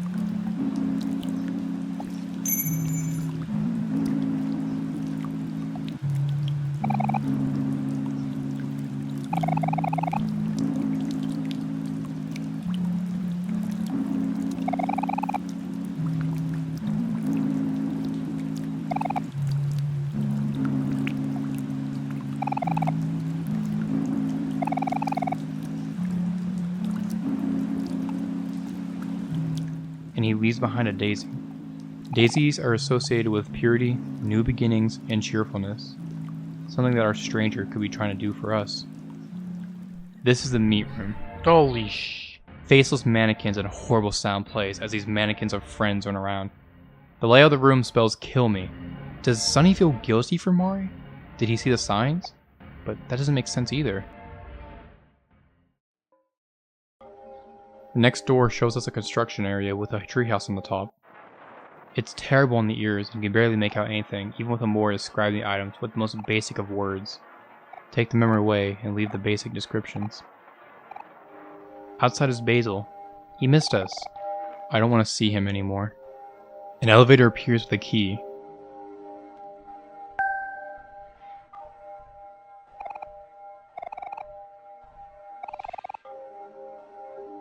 And there seems to be a genuine way out. Basil might actually be free.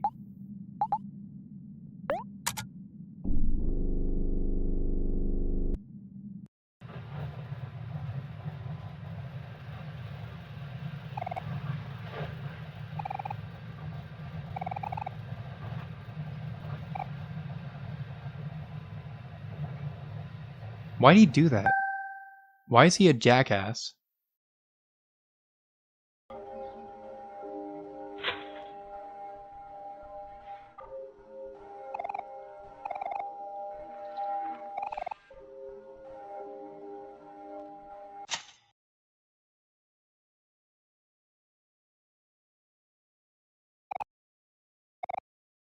We should leave him. Next room is a white room with Mari hanging on a desolate white area. The room plays the 143rd song on the OST called White Pillars. It follows a similar feeling to most songs in white space. Sad emptiness. 143 is a code for the phrase I love you. If you look around the game, it's been everywhere. Experience, attacks, and other small occurrences like this NPC giving you 143 clams.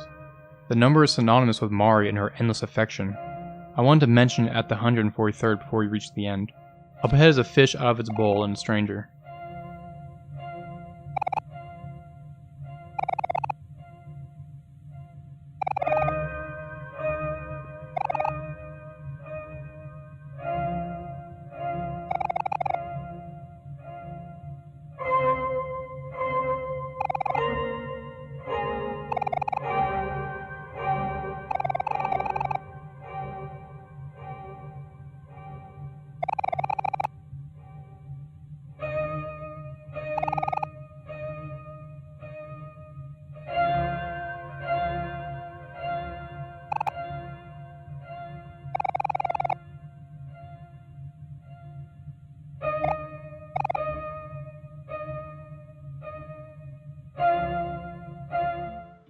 In a forest we find Basil hiding in a stump, just like Omori did. He's been waiting for us to save him, so let's save him. Come and See is one of my top 5 tracks from Omori.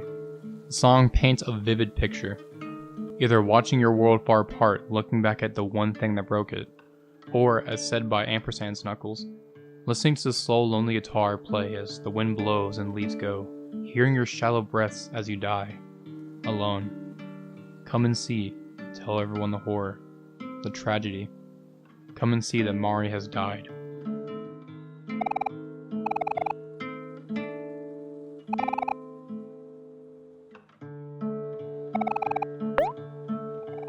On the raft ride, Basil feels scared but is assured that we're here, and asks if we can talk about something that's been bothering him.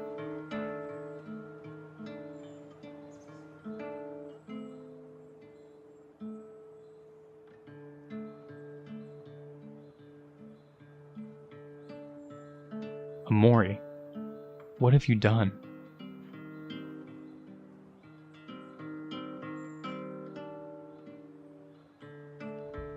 At the stump, a voice speaks to us. Another option. One way to escape. There's a lot happening. Our reflection only gets bloodier and bloodier as we try to look at it. The next room is very short. A clock ticking, a phone ringing, and a stranger.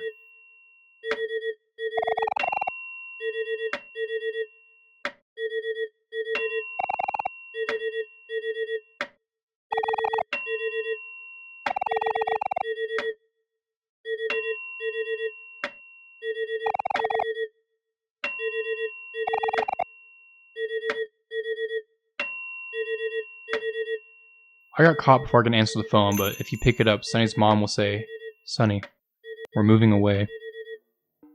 The next room is the incubation chamber. From the name and look, it looks like the second attempt at trying to replicate Sunny's friends. It also looks like the deeper well, including the tree from the Branch Corals challenge. The song here is Numbers. You'll recognize it from the Branch Corals challenge. The same feeling of emptiness and sadness carries over here. About a minute into the song, a voice is heard. It's from the number station, the Swedish Rhapsody, which was used by the government and spies to communicate without being tracked in World War I through Cold War. I don't think it holds significance though. The next room is... neighbor's room?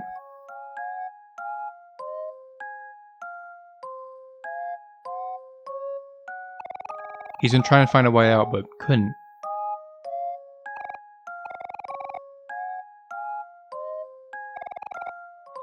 He's happy we're here, so let's go home. But I don't think home is this way.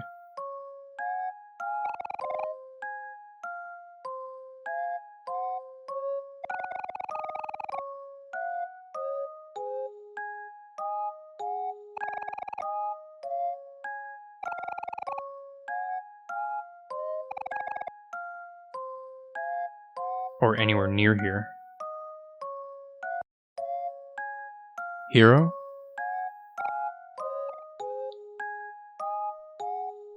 Fucking That's not right.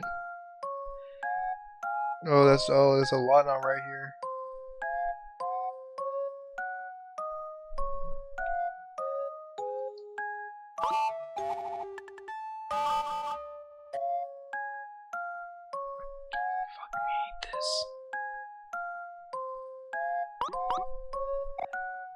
Kill. At the top is not neighbor, and a game starts.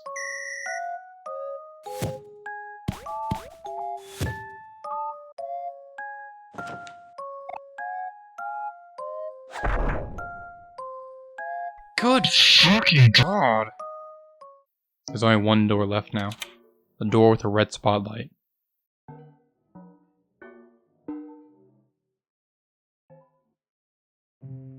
A snowy field.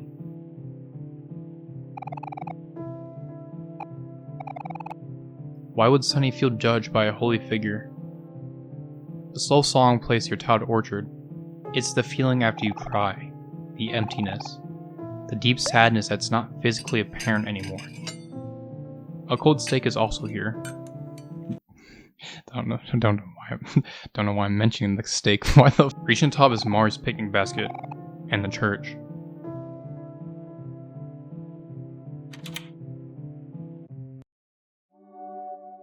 The people here aren't important. But ahead, we can do it. We can save Basil. We can face the truth together. Basil tried to help, but it wasn't enough. Maybe it was the wrong help. But now we can save him. Save ourselves.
There is no light bulb here.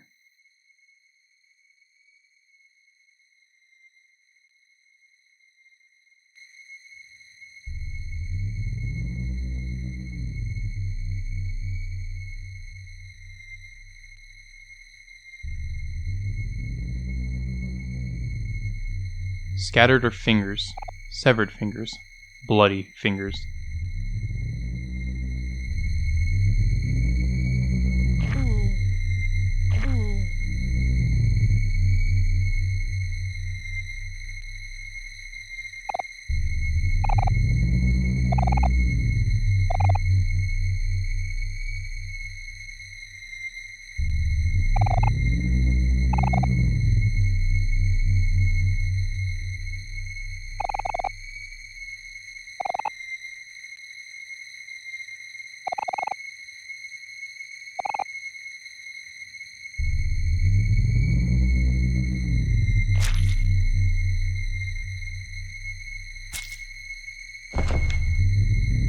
It's at this point in the game where we lose control of Omori. Sunny loses control of Omori. He acts on his own now. Since the truth of Mari is being revealed and black space is opened, Omori goes against Sunny.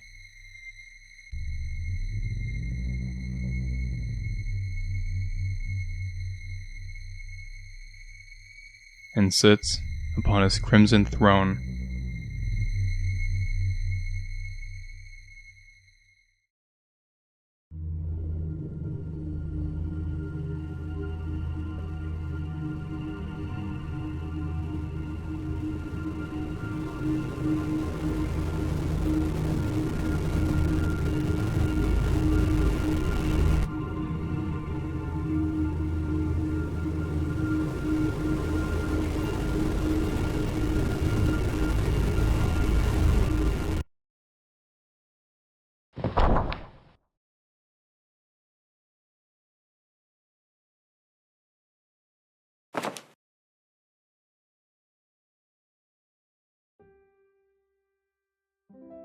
Sunny wakes up again in the middle of the night to a piano. Walking to the piano room, the curtains open to show the beautiful moon. And Mari.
It's times like this in the ocean headspace that makes me wonder, is this ghost of Mari real or a hallucination? I like to believe she is real since she's pointing out her faults, something Sunny seems to be unable to do with this depiction of her being perfect in headspace.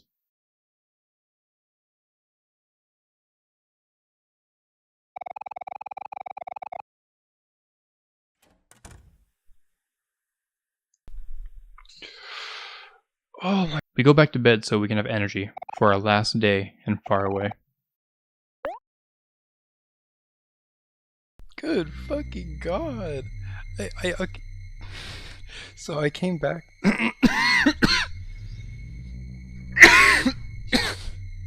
I came back. I was like on my bed, on my phone waiting for this to load because it takes me on my laptop. And it just, I was expecting no dun dun, and then this creepy fucker. Oh my god, I hate this. That scared the shit out of me.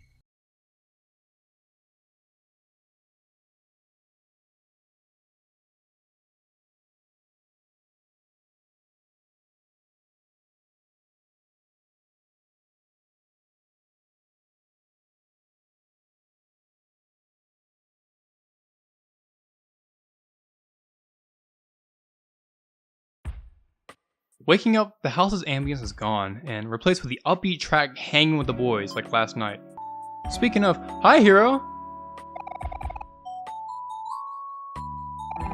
What kind of superhero is Hero, by the way? Doing all the chores, making breakfast, going on his run, and still standing with a smile like, I don't know, maybe he did it all in 2-3 hours? Man, I need you in my life, baby. I love you so much, man. You my everything, you my heart. Walking in the kitchen is just immediate joy. Kelv's munching away, Hero's making food, someone's at the door. Who's at the door?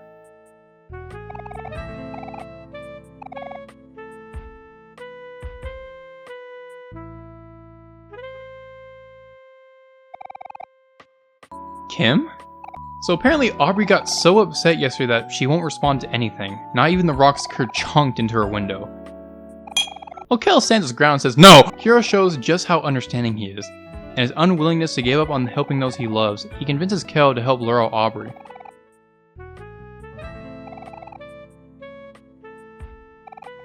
I love Kel so much, dude.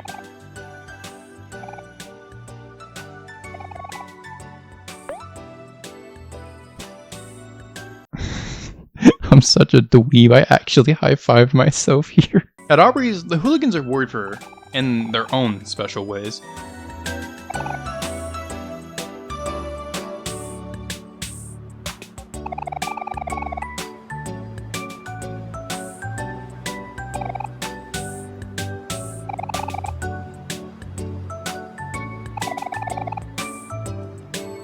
The hooligans keep proving themselves to not be the sharpest tools in the shed since the door is just unlocked. Considering how dumb they are, I don't think they'd care about courtesy except maybe like Kim, Charlie. Definitely Charlie. Charlie's cool. Inside Aubrey's house is just... I don't even know. It's empty, but not like Basil's. It's like there was never a soul in it to begin with. Trash is strewn around, and her mom looks damn near dead watching TV. Climbing into Aubrey's room is an understandably shocked Aubrey. Hero talks to Aubrey like something she probably hasn't heard in a while. An understanding figure to look up to. Maybe even like a brother.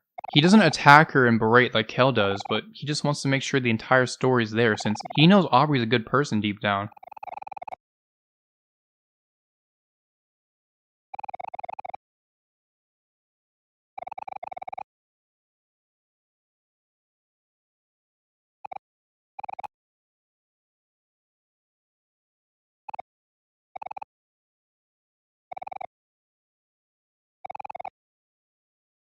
Kel and Aubrey argue and argue until Hero steps in and stops it with kind, gentle words.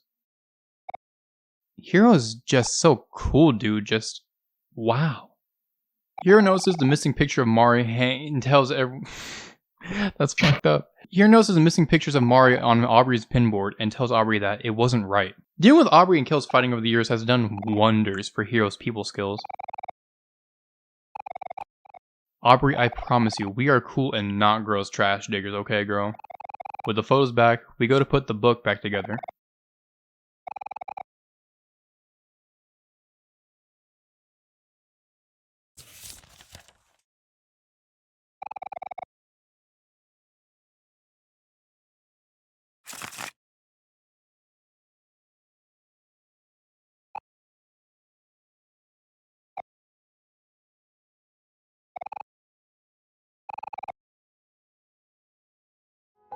How fitting is it that we hear Mari's picnic theme? Remembering all the fun we had. Remembering Mari.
photo missing, but it's alright.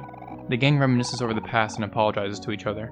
Aubrey for becoming a bully, something Mari would never have wanted for her, and Kel for not trying to learn why Aubrey's just become mean. Well, now that everyone's friends again, we realize that Basil's still missing. Not like in Headspace, but from the group. He definitely needs to be back with everyone, that's for sure.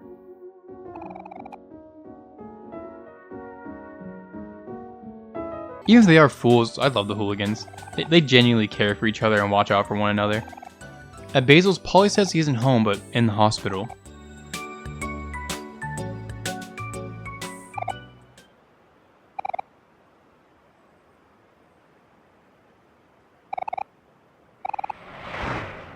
To see his grandmother.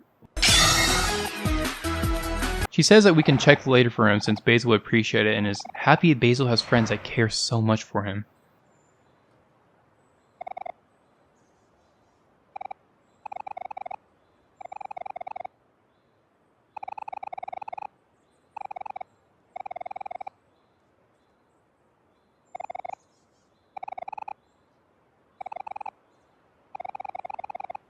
In a character flip, as we lose control of Omori, we gain complete control over Sunny. What now? We can reminisce about the past, like when the gang first met Aubrey.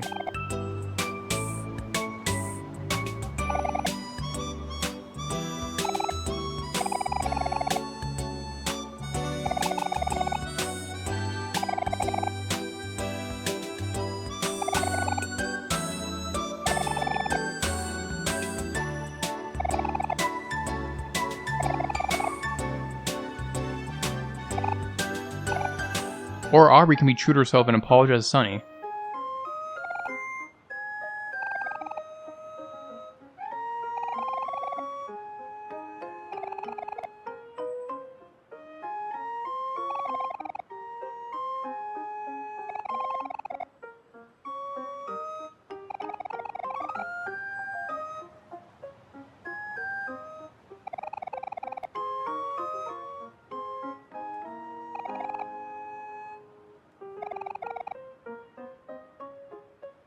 To feel every emotion and have patience, which, there's a sentiment Sunny won't follow as of now.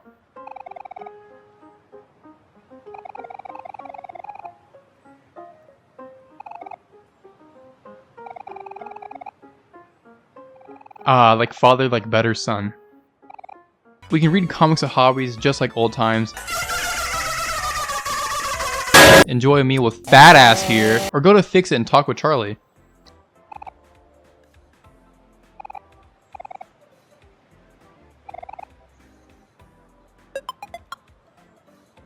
Aww. I'm gonna put that on. That's cute. That's cute. Nobody can make me hate you, Charlie. You are my favorite non-story character. Walking back by the park has a short conversation play. Aubrey's getting a soda and Kel says Orange Joe is the way, man. And they argue about whether his drink is good or not. It's not important. I just wanted to note that, A, I tried Orange Joe and I actually enjoyed it enough to get a second cup.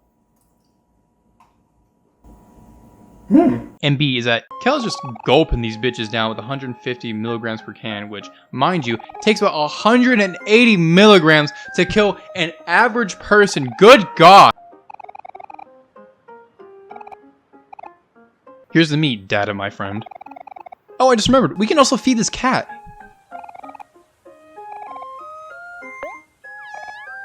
At the pond, we can find a blue picnic blanket for some more juicy character dialogue.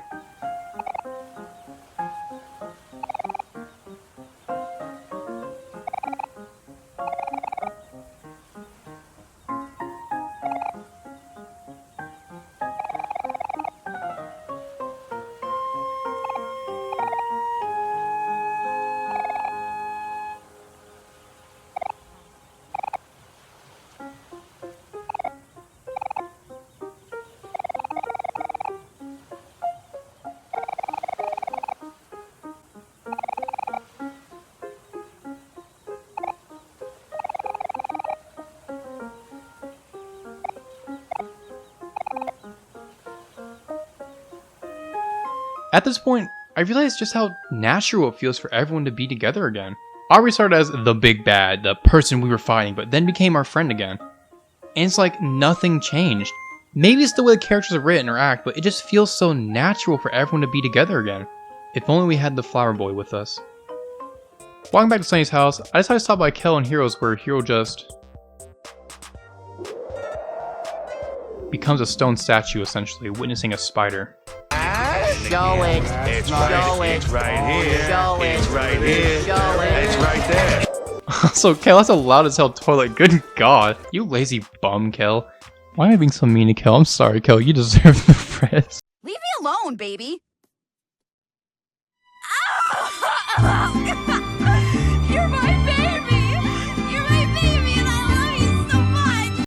As the sun begins to set, the gang sees Sunny's house for the last time, and Aubrey puts it best.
And as the game has been building up to it, we finally enter the backyard.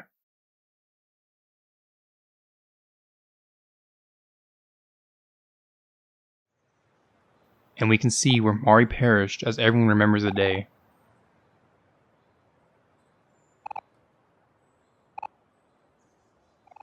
Hero went shopping with his mom, Kel got a haircut with his dad, and Aubrey was with her dad getting ready for Sunny and Mari's recital. Nobody understands why, and it starts to become too much to bear.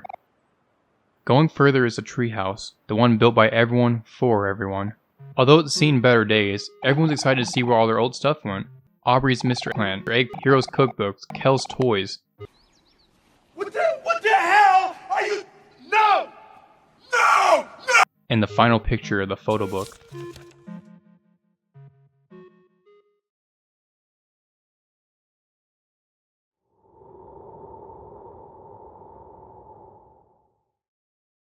And now that we have every photo, we can finally complete the book and recall every memory.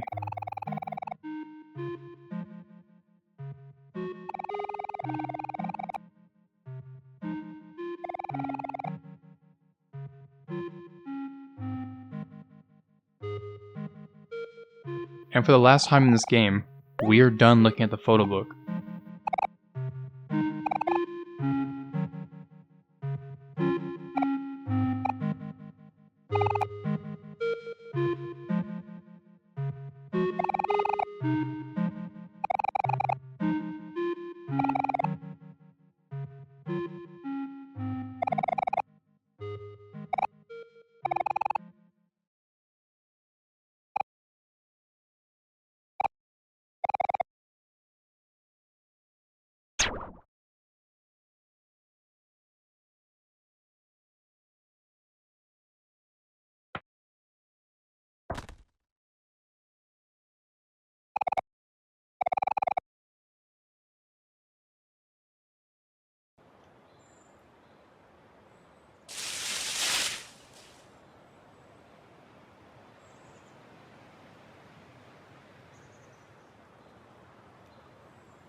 Oh my god, I love this game. The music, the dialogue, the character growth, it just hits me so hard. After a heartwarming group hug, we decided to go see Basil. He probably needs it. I think Sunny needs something more right now. Going to the cemetery, we find the orange cat next to Mari's grave. And we feed it for the last time and get... Wait, let me fix that real quickly. And at the grave of our beloved sister, we put flowers down and talk to Mari.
For the last time for a long time, we have one final picnic with Mari. A slow but touching version of By Your Side plays as everyone relaxes with Mari. As we reminisce, I want to quickly reminisce since we've been barreling through the story really quickly. Hello. It is me, the Guitar Chair Gamer. Just legally distinct enough from Nikki Jakey, who is also just legally distinct enough from Anthony Birch. Let's get silly. Just a quick side note, I have a bunch of like little details, cute little observations I saw, where I'm gonna like just put them in after I recap the story because I couldn't really find a way to fit them in anywhere else. You know, there's not really any good way to put it in I can think of. There probably is, I just can't think of it. Anyways, what were we talking about? Something about Black Space? 16 years before the game starts, Kel is born as the younger brother Hero, then Aubrey, Basil, and then Sunny, who is the youngest of the group. But there's some people out there who say that doesn't line up with the story and how a lot of the game works, but some 4 or 5 years ago the game gifted Sunny a violin, which, you know...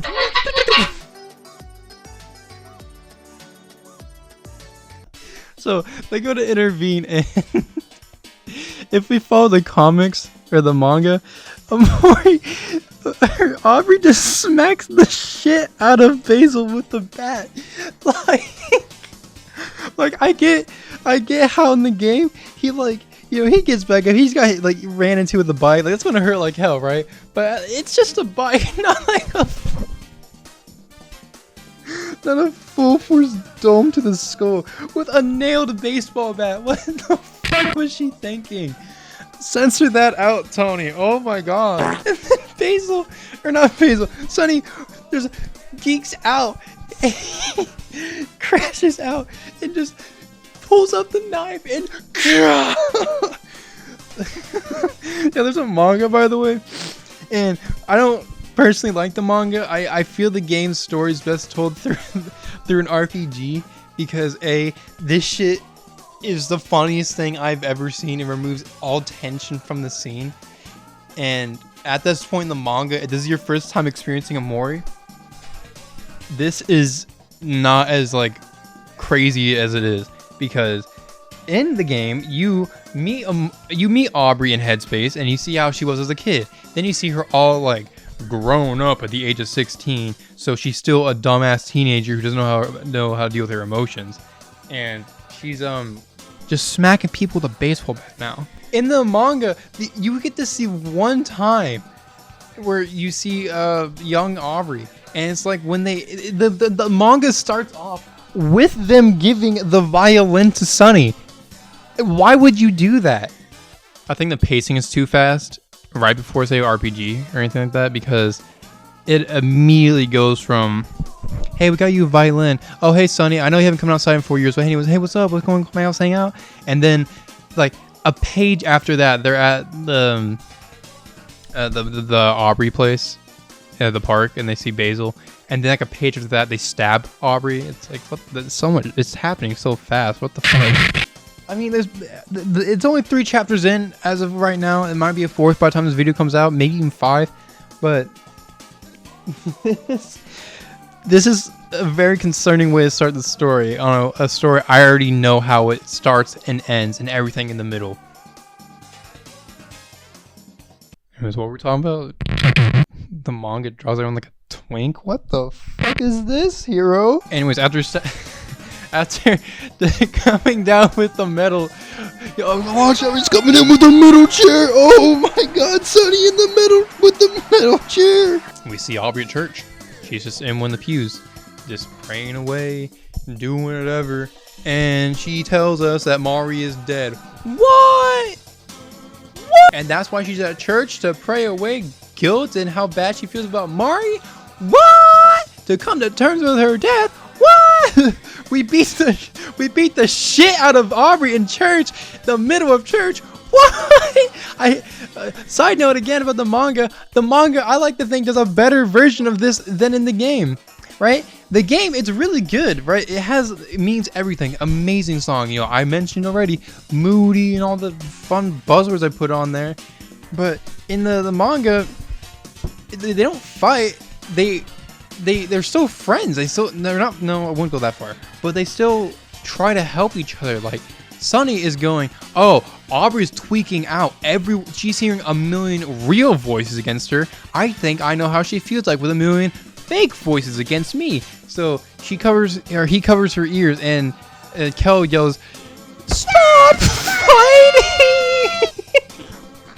to all the bystanders.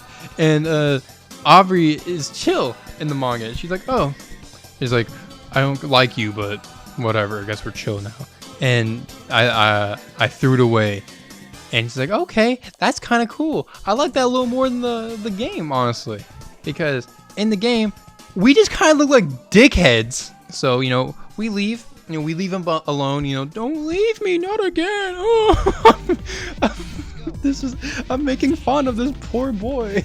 I'm such an asshole. Sunny, no! Don't put that in the video. Don't. I know you're thinking of the bit. You already have Gary's mod loaded. Don't put that in the video. Anyways, we go back.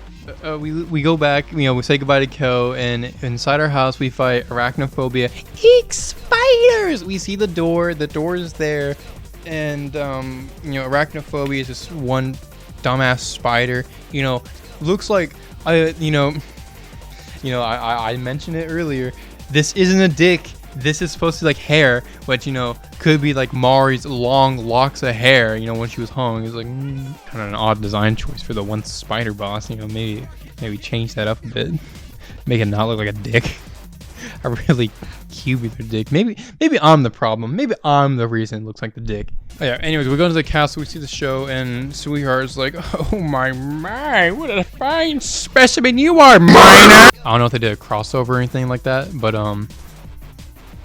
It definitely did something.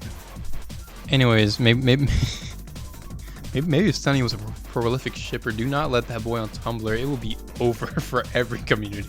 Hello? Someone's in my house.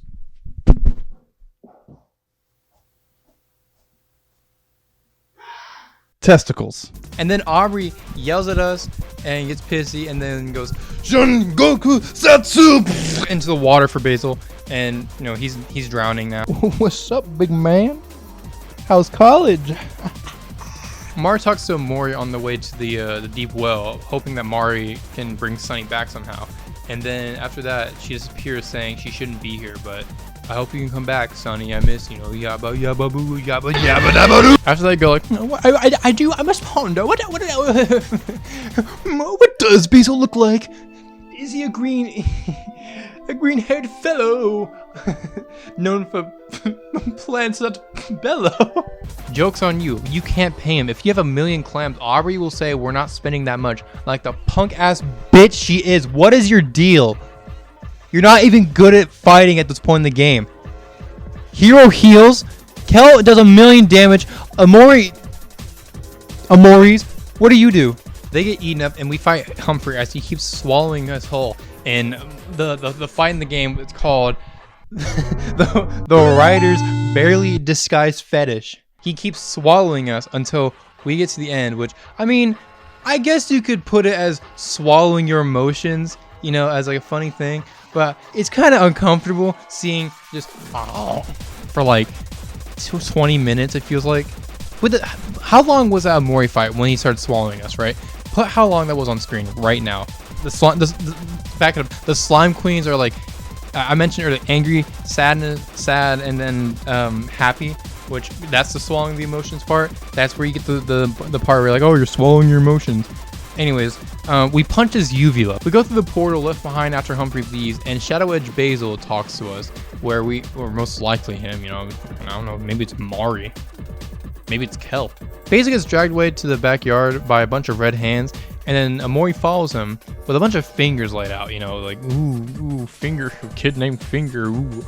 That's in the script, by the way, or in the behind the scenes. I have a Discord for this project, and the behind the scenes, I was giggling so hard trying not to laugh at that while I was playing the game, because it was just kid named Finger. I kept popping in my head while I was thinking of like looking at the fingers. And the red hands hold Basil down as Omori just janks him in the gut with a knife. After he stabs him, he walks past him. No, not past. He walks on him. He stomps his skull in like a dickhead. You know, like a monster. Wink, wink, nudge, nudge. He goes to the piano room and hears music, and he finds Mari, who's playing the piano. Mari says she's sorry, but she just wanted everything to be perfect, and that they never got to play the duet. Do you want to do it now before Hero comes in and violin blocks? So Vok blocks. Oh my god, this is a dead girl. Hero's making breakfast and does all the chores. Yeah, fuck you, Mom. You can't do all the chores in one day. There's my one use of the F word for the video. Diss my mom. They go to the treehouse and Sunny finds the last picture with the key attached to it. You know, remember, don't forget, it's in the toy box. What's in the toy box? Huh? I mean, I do know I've beaten this game. I've got all achievements. I do know. I'm lying to you. I know everything. And decided that we should actually just go see Basil now. He's probably back home before, you know, doing a group hug. Give me a freeze frame and perfect. And hey, I'm back here. What's up, Tony? Hi, Tony. I love this guy. Dickhead. Okay, asshole. Here's a fun little tidbit section, right?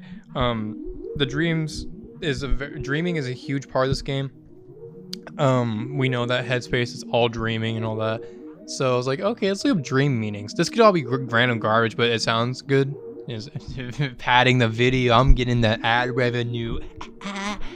There's no ads in this video because I love you. The game starts in white space. To dream you're in an empty white room indicates a fresh start, you know, like either A, you're starting a new game, you know, on the literal level, because, you know, you ain't gonna be playing the game unless you can start a new game, or the bigger level. Sunny, or not Sunny, let me rephrase. Omori has remade Headspace yet again. What was the last one, I wonder? Was there blackjack and hookers? I guarantee there was blackjack. To see your dream that you're in a treehouse indicates you're trying to escape from your waking problems. You're blocking off the harsh realities of daily life. Which, the waking problem of, you know, your friends drifting away and Mari being kind of, you know, not there is very prevalent when you're living in a literal treehouse, you know, the stump. Or it means you're trying to escape to a simpler way of life. You're feeling weighed down by it. You know, if you're trying to escape to a simpler way of life, cough, cough, when you were 12. See, a garbage can in your dream symbolizes unwanted ideas, thoughts, or memories, you know. Not one the idea and memory that Mari is dead. How can I push this thought even further? Sunny and Omori don't want to remember Mari dying. Dreaming of an abyss signifies an obstacle that is creating much anxiety for you. You need to work through the difficulty and blah blah blah. Perhaps you're afraid of taking the plunge. The abyss signifies an obstacle and creating anxiety. Wherever heard this one? The obstacle of getting over Mari. You know, now that now I'm like really deeply analyzing this game does not go. This game has a bunch of really tiny details, but me like listing them all right now makes it not seem as cool as it is to me. Fun fact about Humphrey. Cat hates that section. She genuinely, like, hold up. In the console versions of Omori, she wanted to add a dynamite to Humphrey so you'd blow that dumbass whale up and just skip the entire section. The section is not fun. Here's some observations. Everyone in the park is either a toy Sunny had or a person IRL, like Nose being this funk-ass plush. Censor that. And Vance being Van and Burley. Sweetheart, Space Boyfriend, and Humphrey are all taken from things Sunny liked in Naruto, such as the Sweetheart movies, Space Boyfriend comics, and the Humphrey book he had when he was young. But that's a secret I'm going to talk about later. Don't tell Tony I told you that. Far away has these cute little pinwheels for everybody and what color they represent. You know, white for Sunny, orange for Kel, blue for Hero, pink for Aubrey, and purple for Mari. Oh yeah, green for Basil, because we're on a green screen. Everyone's respective pinwheels are at where they live, you know. Hero and Kel's pinwheels are in front of their house, Sunny's pinwheel is in front of his, and Aubrey's pinwheel is in front of hers. But Basil and Mari's aren't, because, well, Mari has passed away. She doesn't live there anymore, technically. And Basil has drifted away so far from the group that, you know, it's like the song title says, his house is empty. It might as well not be his house, essentially. Other interesting spots you can find them are like the pinwheel area for where Aubrey was first found. The secret hideout with Basil and Mari just a little bit away from everyone else because, you know, like I said, Mari has died. Basil is not with the group. The stump where Mari unfortunately passed away has pinwheels for Mari and Hero, so, you know, maybe they started dating here. Maybe a kiss. Mwah. Maybe they held hands. Fun fact, that's all implied. They never directly state that that Hero and Mari were like dating or anything like that. Just that they were really close through implications. Theory time. I wanna preface this. Put the word theory on screen, right? Let me just look at okay, yeah, it's good. Now just like I'm gonna put the mic down.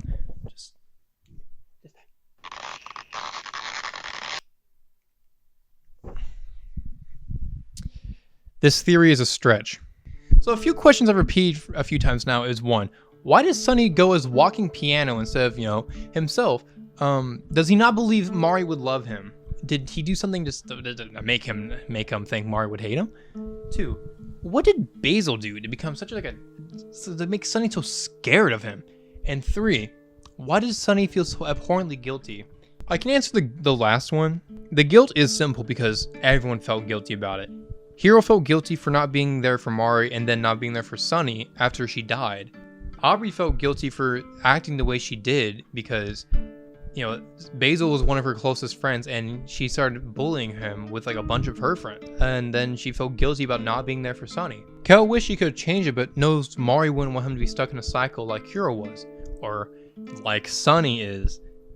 But speaking of, Sunny and Basil are really confusing because we know Sunny because he never attempted to go past it. We know he feels guilty in some sense, but if we look at this cutscene that's presumably shortly after Mari passed, we can see Sunny looking at the piano and just horrifically distraught and maybe even getting an idea. The piano named Omori, the one thing Mari loved. She doesn't love Sunny apparently because he didn't help her. That's what he's putting in his mind. He's a monster to himself, which then Omori comes in shortly afterwards with this cutscene in Headspace, you know. Sunny's sitting there emotionless, and then Omori appears, and then as Omori appears, Sunny disappears, removing himself from his own mind.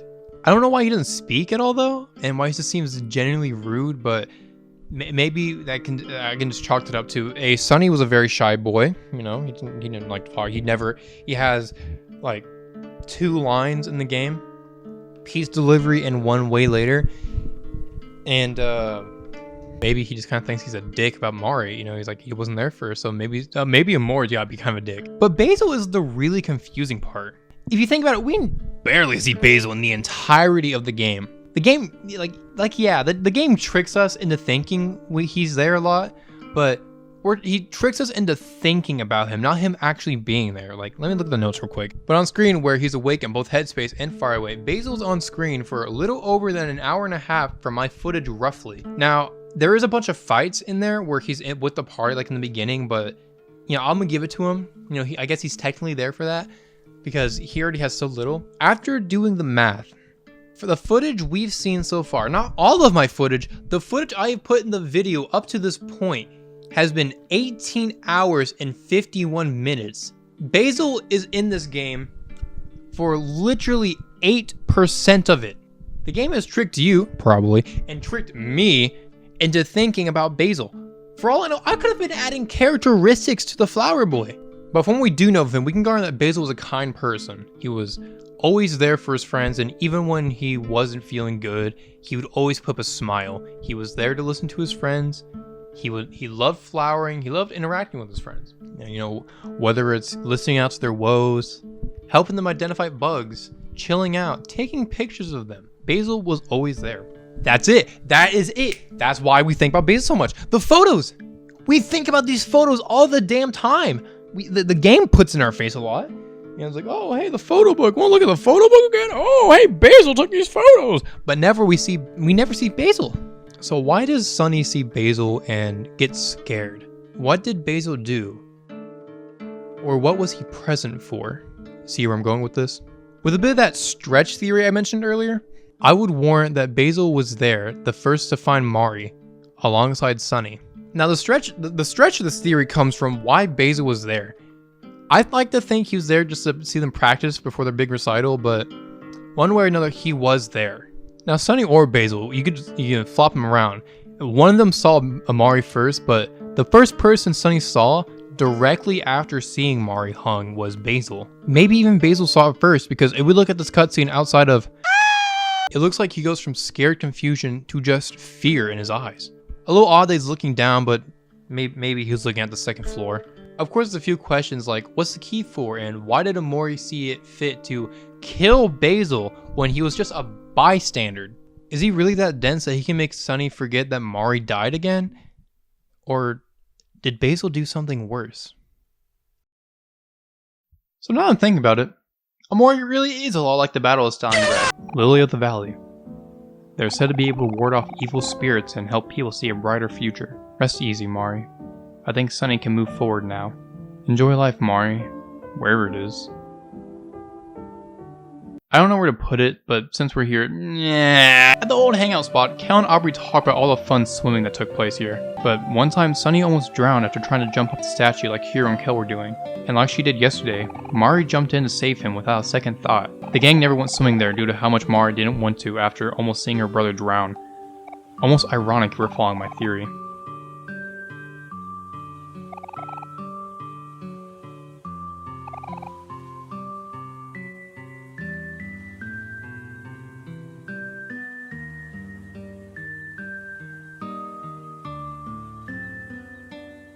Actually, there was something else here.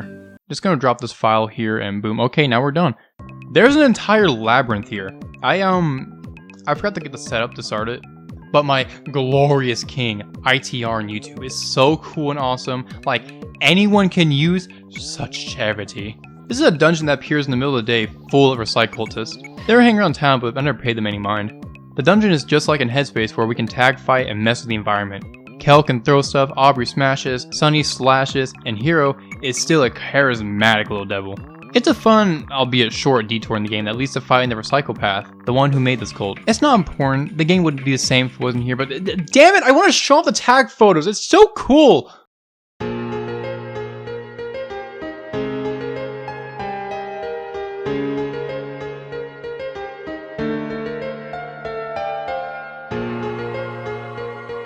Sunny's oddly strong, isn't he?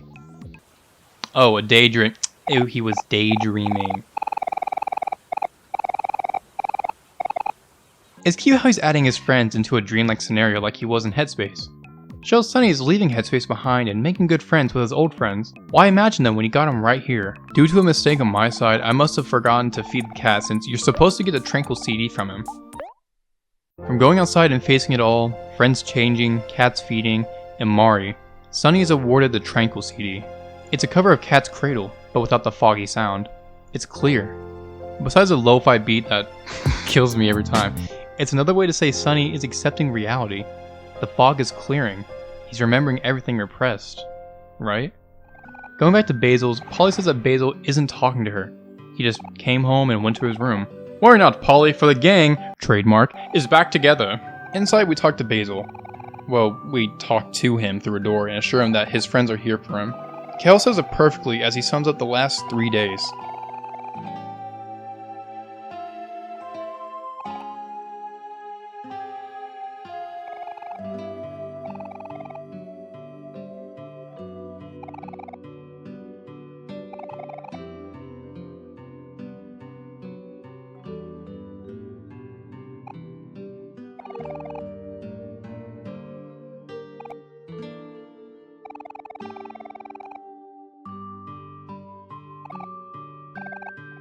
Polly is 100% A-okay with us staying over for Basil, so we get ready with quilts.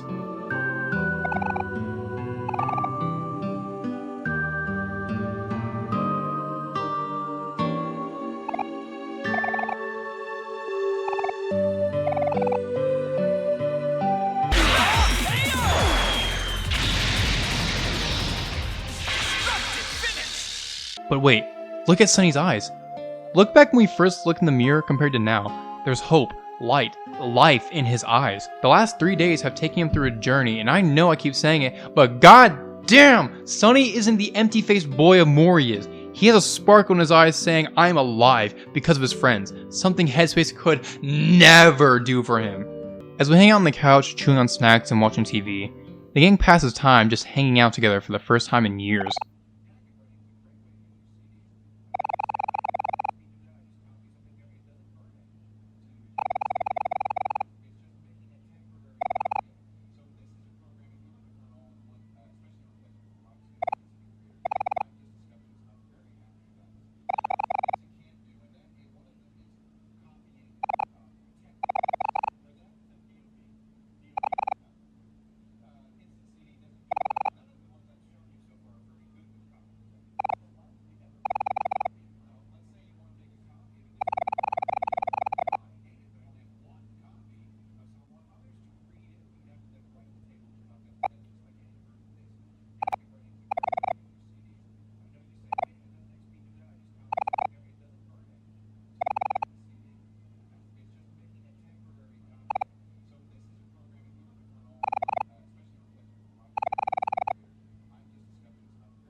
Waking up in white space is Sunny?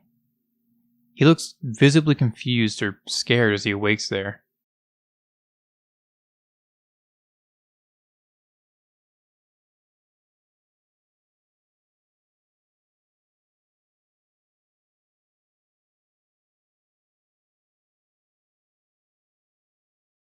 Walking forward is the mat, with all of our, or should I say Omori's, objects, with the boy himself watching us. We only have one way out. Destroy the repression.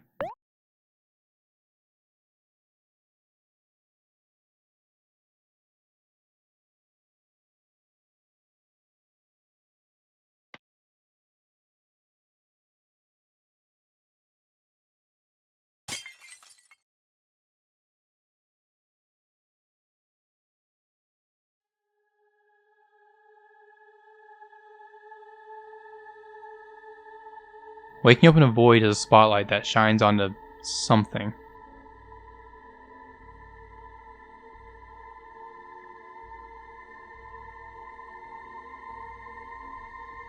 This is something Sunny's had to do for years. Confront his demons head first. Calm down.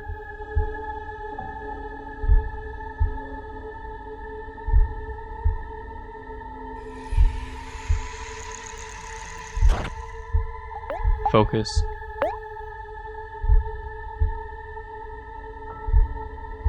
And persist.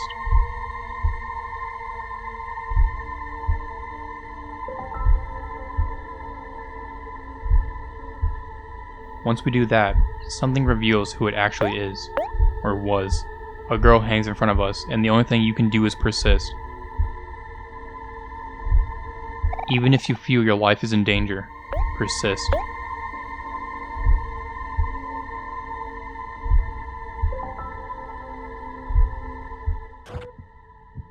Even if your lungs tighten, persist.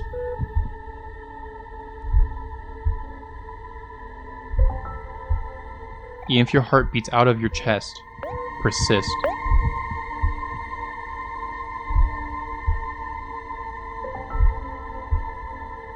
Even if your fingers won't stop trembling, persist.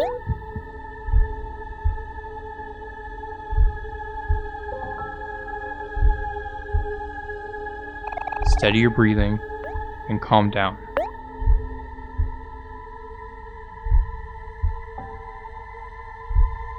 Steady your heart and calm down.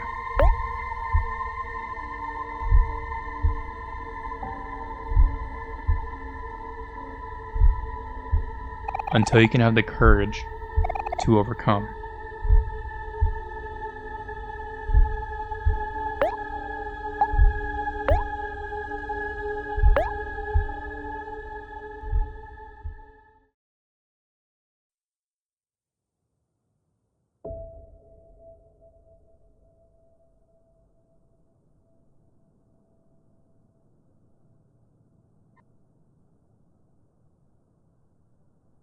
Sunny overcomes Mari, and she leaves behind a white light bulb, the opposite of repression.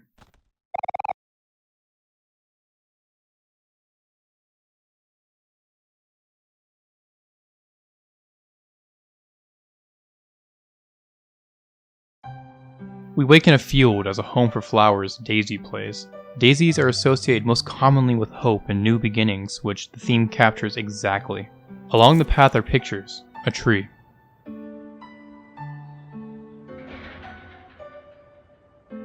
Another tree covering a fence, and Basil up ahead.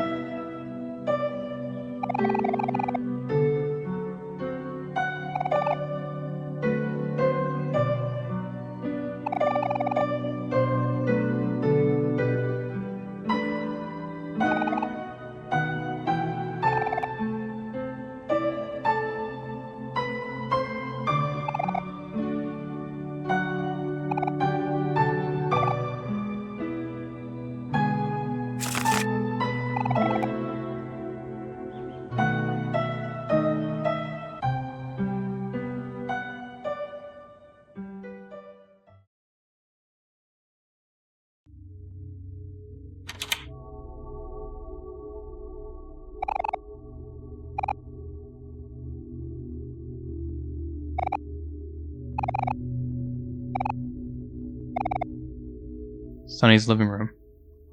A doorway covered by hair alongside a picture of a corner. A picture of Basil going outside and carrying hair? The hair disappears.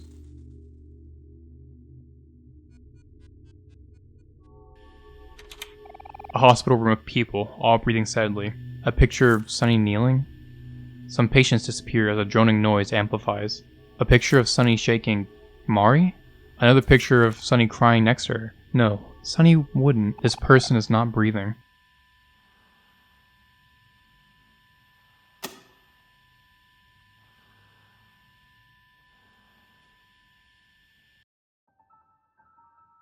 We're back in Sunny's house on the acrophobia-inducing stairs.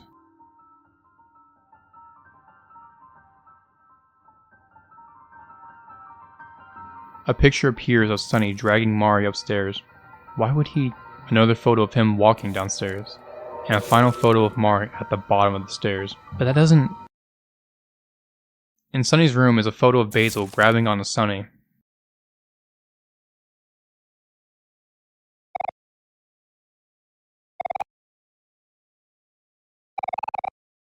Sunny has gotten noticeably more bloody.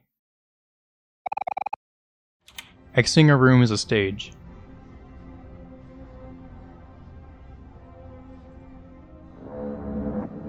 Something prevents us from getting closer. A picture of Mari on the stairs, but she didn't... We lose a finger. Basil not sure what to do. Another finger. Basil helping Sunny take Mari down the stairs. Oh no. Another finger. Blood trails follow us.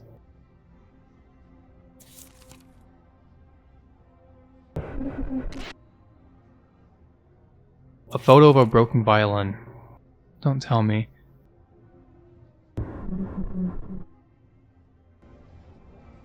A black void filled with instruments. An argument. And Sunny pushing Mari away. Sunny and Basil did more than witness Mari's suicide. If you could even call it that.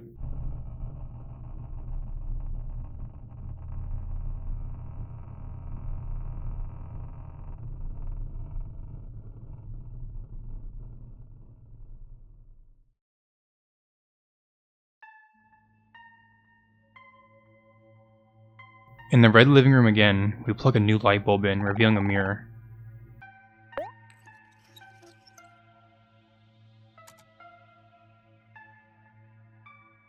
A monster looks back at us. It's what we are for what we have done. Another photo of Sunny trying to reach out to Mari as she falls.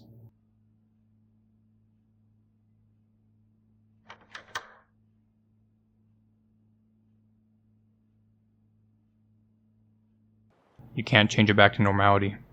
It's too late for that now. As we go forward, we find more pictures. Jump rope? Basil tying? No. Mari's feet dangling. And Mari hung in front of the treehouse. Ahead is a tree with a noose. And a shadow of Mari hanging next to one last photo.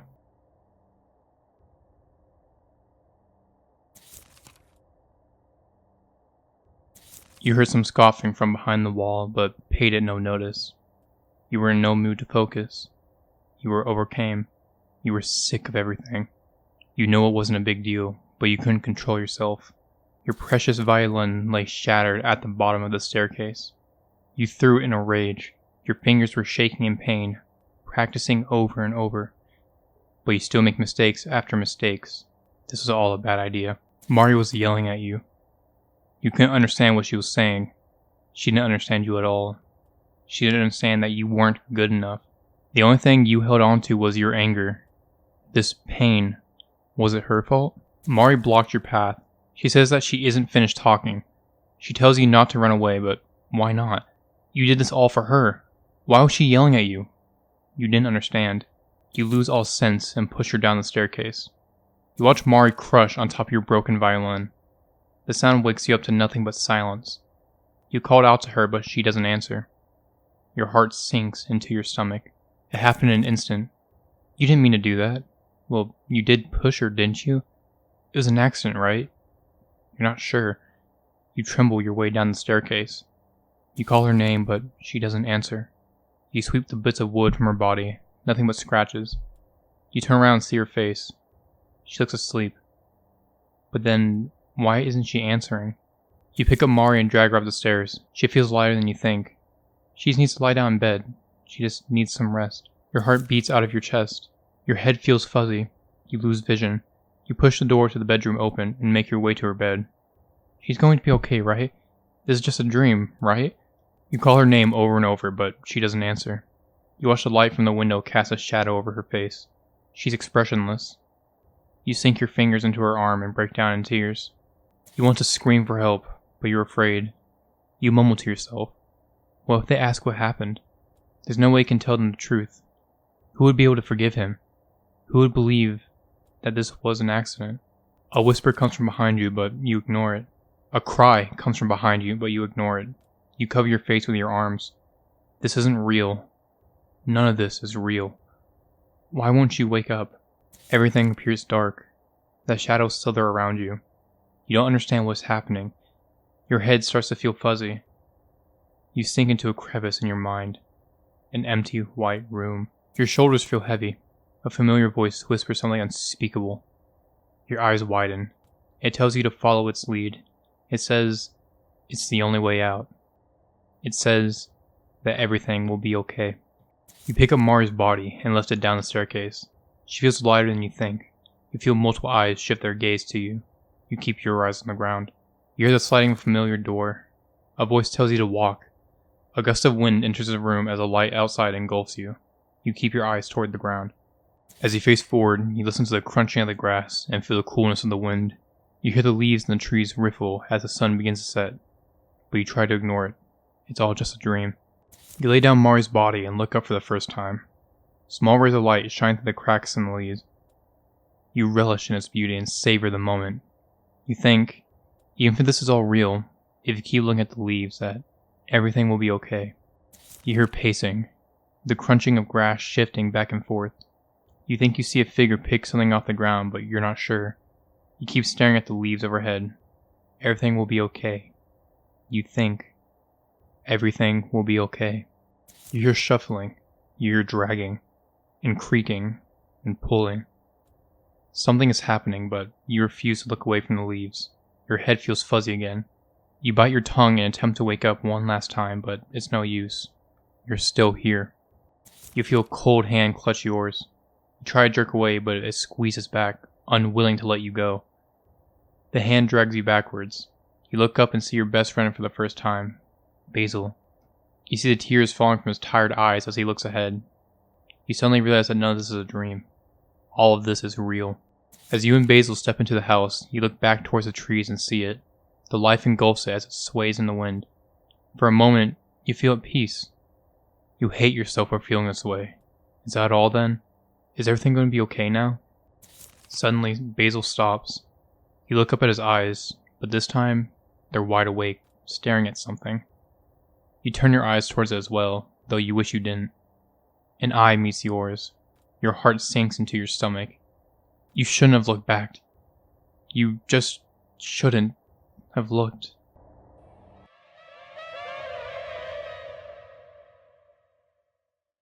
Sonny awakes in Basil's house. The glimmer in his eyes dissipates along something behind him. To confront the past, Sonny must confront Basil.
Two scared boys, frightened and traumatized by one of the most horrific things you can do to another.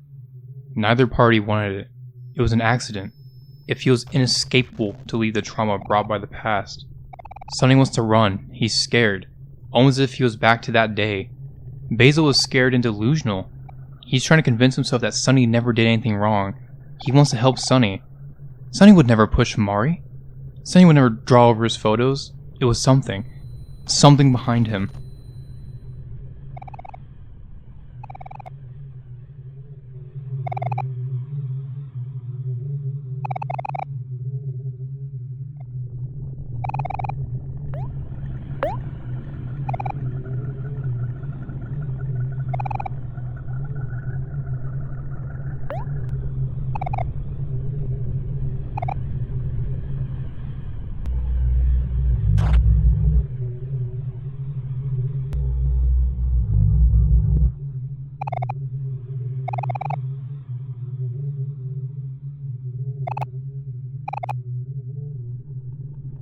As Sonny and Basil become more and more scared, it comes to the boiling point.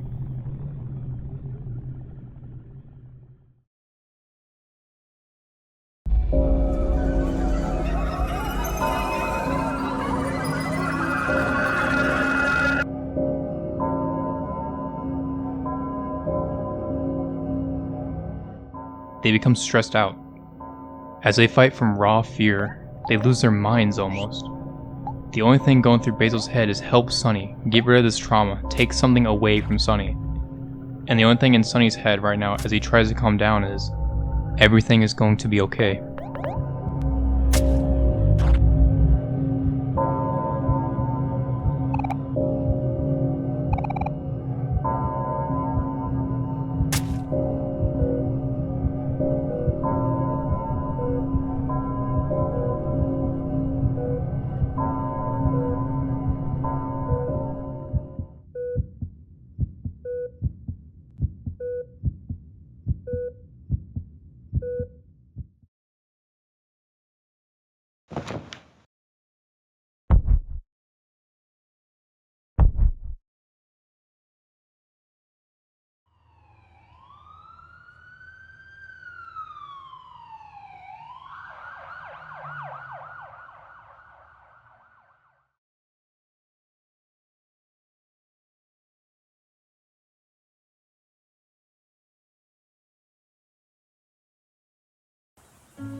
Sonny wakes up in the crossroads of Faraway as Mule leads him around.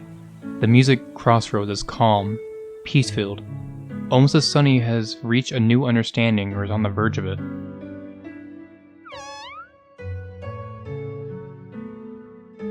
And Mule leads us to Basil.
A line used hopefully to take Sunny away from the horror Wei did, used to now genuinely try to push Sunny forward.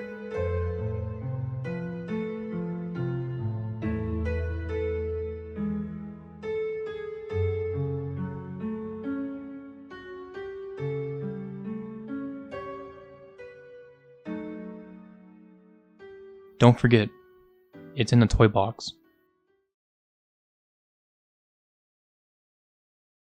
And Sunny's house is his house, full without a single moving box in sight as the familiar melody plays. Sunny even says his own thoughts here. He remembers so many things. The cars Kel would leave behind, his mom's shoes always being a mess, his favorite tree still being there, being disappointed by leftovers again, remembering how he'd sleep with Mari when he had nightmares, light in his eyes, and Mari playing her piano.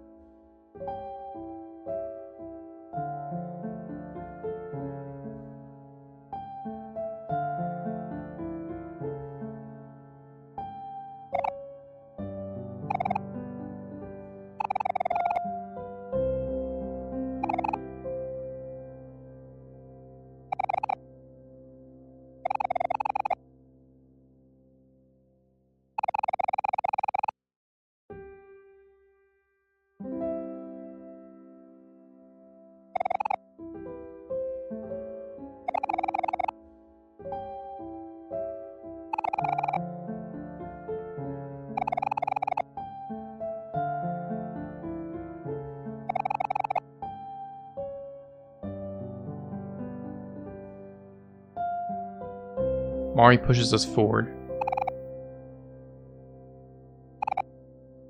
So we go confront it.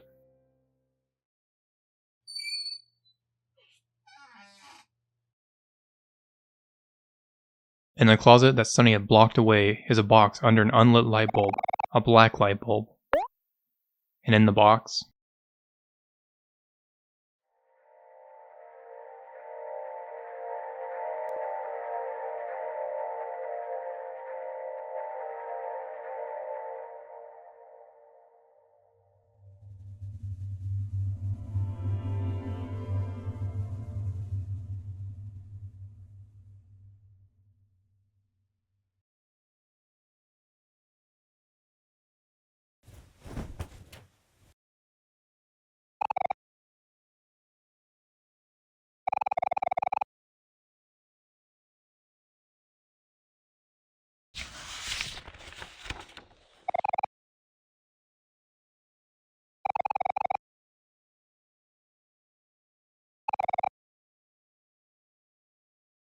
the atmosphere is gone now. We have to persevere.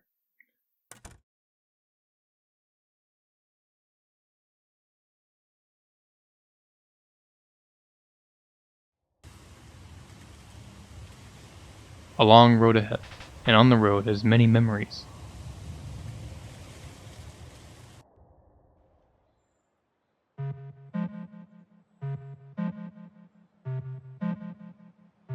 The memory when everyone was playing cards together, Kel losing horribly and not having a good poker face, Mari bringing her beloved cookies, Basil ready to win without a shadow of a doubt.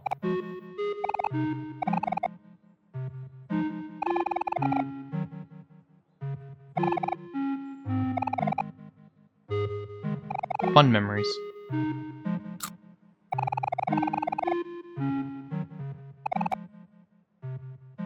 The smell of freshly baked cookies. It smelled better knowing Mari made it from scratch.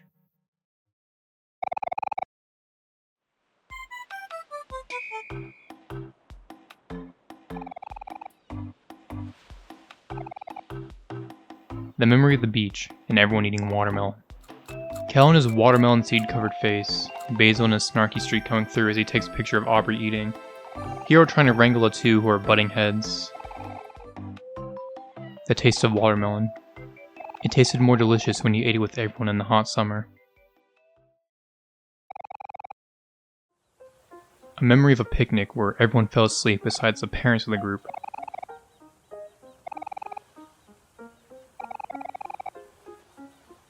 Sunny wakes up first. The peaceful serenity, everyone asleep as Hero and Mari talk with Basil. The feeling of sleeping in Mari's lap. It felt more comfortable because you knew that, no matter what, Mari would always keep you safe. A memory of the rain. Aubrey showing off her new raincoat and arguing with Kel with a very odd statement. Aubrey talking about how she and Mari were going to dye their hair purple and pink together. Basil picking on Sunny for having a crush on Aubrey. The sound of falling rain as it hit your umbrella. It sounded more calming knowing you were standing next to your best friends.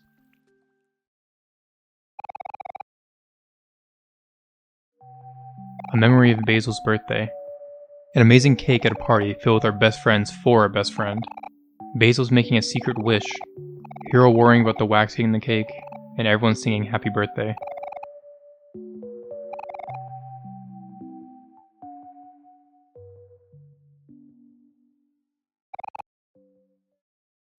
Basil smiled as he was about to blow out his birthday candles, but you also remembered. As Basil made his wish, you made one too. At the time, you wished for everyone to be happy.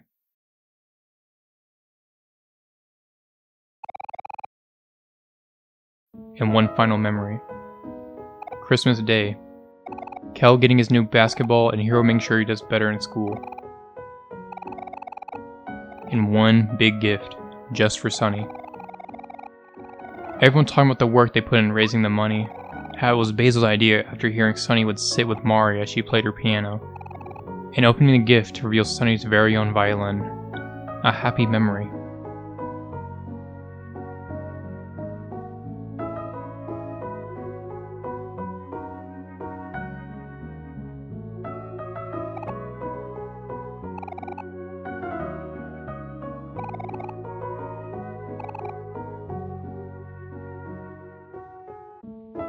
And Sunny almost instinctively playing his new present.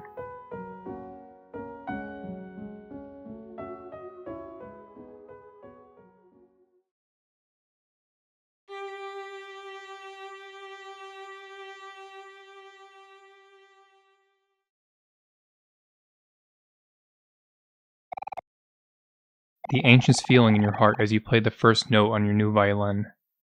That it scared you, but you didn't mind. Because they believed in you, and no matter what, you don't want to disappoint them, because they were your friends.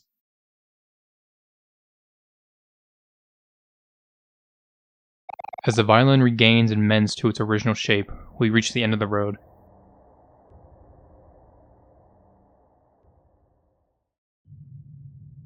And find ourselves on stage with our friends.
As we prepare to play our song, our friends disappear. The monochrome look comes back.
And as Sunny finishes his song, he breaks down on stage and cries.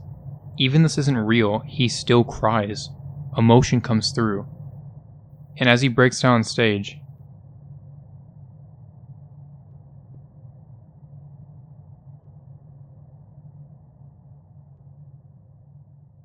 he ends up back in white space, only to meet a familiar face.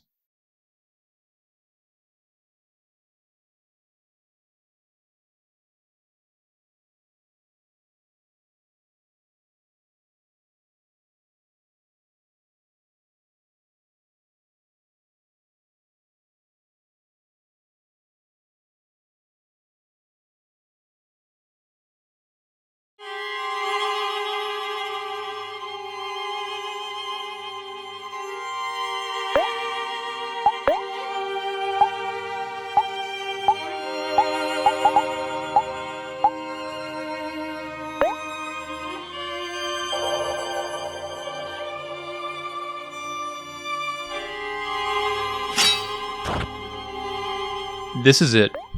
This is the entire reason I have made this multi-hour long video. Why I have spent so long trying to write scripts, edit videos, and then publish them. This fight is damn near perfect to me. Where can I start?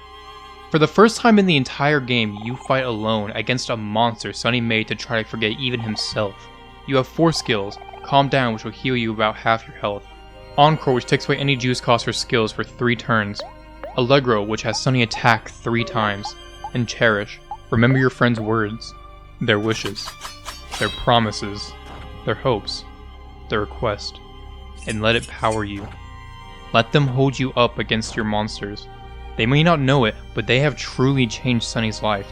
Imagine if Kel never knocked on the door, if Hero never saved Basil, if Aubrey never kept the photo book.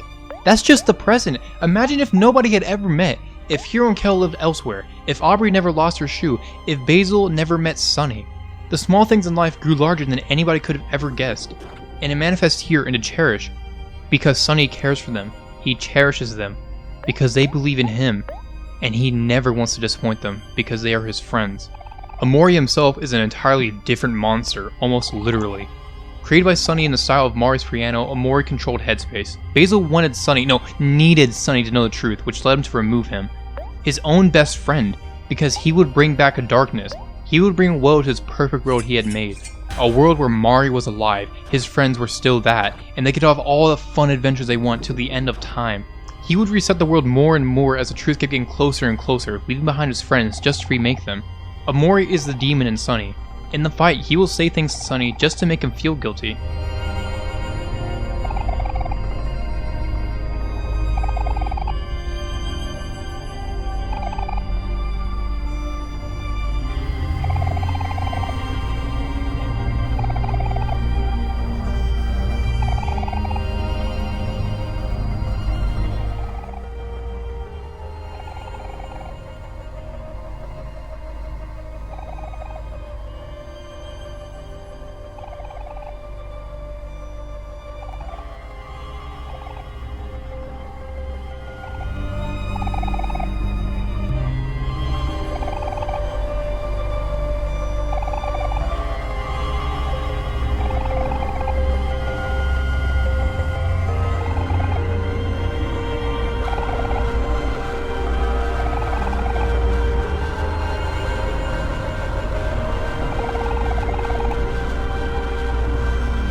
These are the only lines he ever says in the game, and is beating himself up. He even changes the background throughout the fight to not have only Mari, but to have his friends also hanging. He's trying to guilt Sunny so bad that he puts the idea that he'll do the same to his friends who are still alive. Omori is the dark part of the mind. He says the most negative things since Sunny believes he deserves whatever Omori says.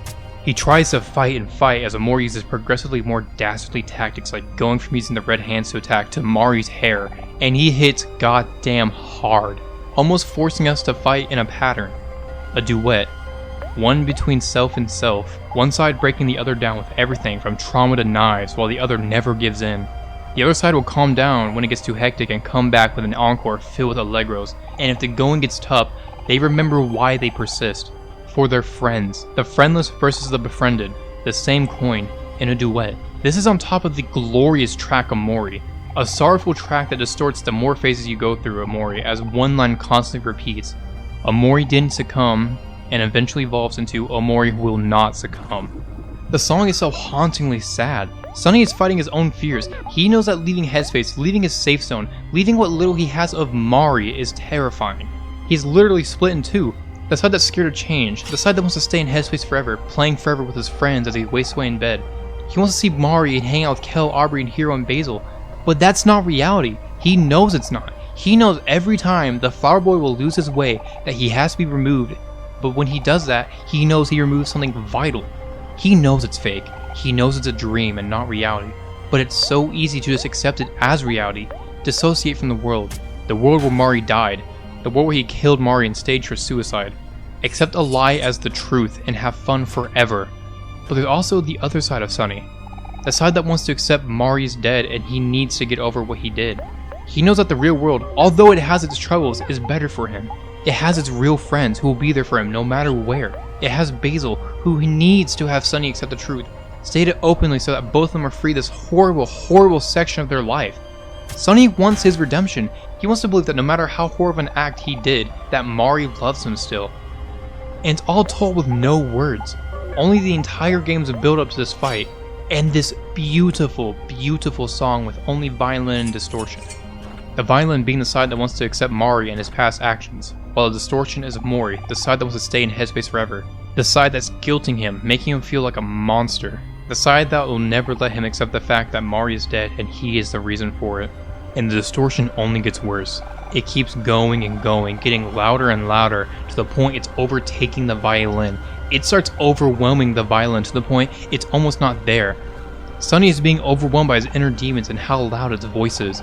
And no matter what, Sunny cannot beat Omori. The violin gets quieter and quieter as the distortions get louder and louder. Omori tells Sunny that everyone loved Mari and you killed her. that even he loved Mari and yet he still killed her. And it works. Omori overwhelms Sunny.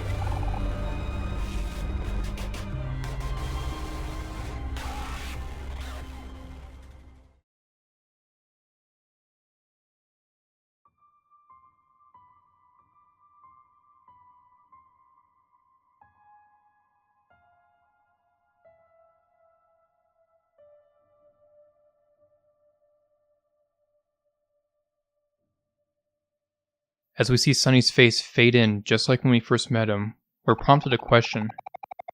Do you want to continue? And what if you can't? What if Omori is right? Sunny is a monster. What if Sunny just can't handle knowing he killed Mari? What if he lost control?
We wake up with Omori in white space again with the first tune we heard at the beginning.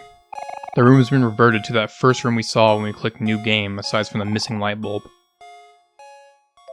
Walking outside feels wrong. We don't hear our friends say anything and the theme is pitched down. Walking outside?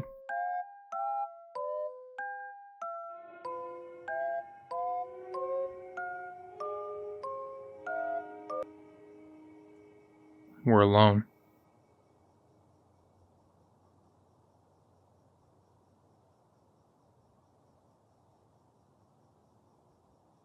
It's a long way down. Do you want to jump?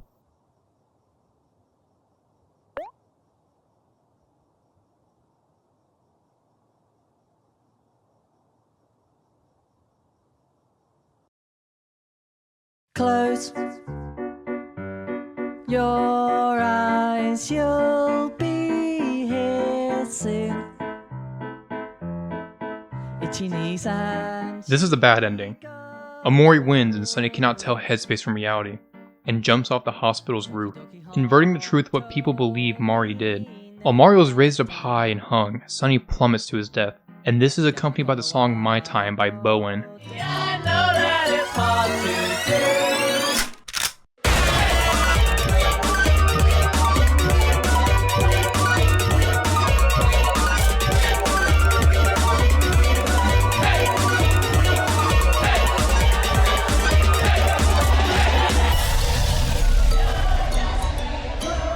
It's so outlandishly different from the mood you'd expect. A song that almost perfectly encapsulates the wacky feeling of headspace with the lyrics being about wanting to sleep. In the concept of Omori, the song is about Sunny denying that reality is reality, that he'll wake up and be back in neighbor's room with everybody. It's such a tonal whiplash that works so beautifully well. So, oyasumi yo, oyasumi. I know that's hard to do. The title screen changes to see what Sunny saw as his last moments. The blue sky and cloud as he fell off the roof. But what if we turned to the other side? Sunny got so far, he has seen so much, done things he was so incredibly scared to do, accepted the most traumatic day of his life, and all of it in 3 days, but he falls here? This isn't it. Sunny will persevere. He will persist. And he will stand up.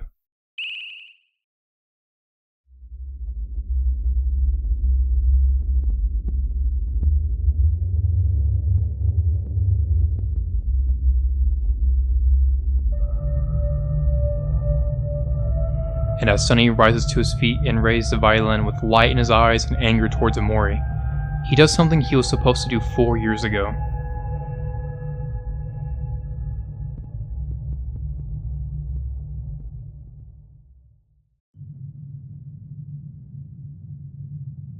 Play the duet.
After Omori gives up and drops his knife, Sunny is left in white space, with one door.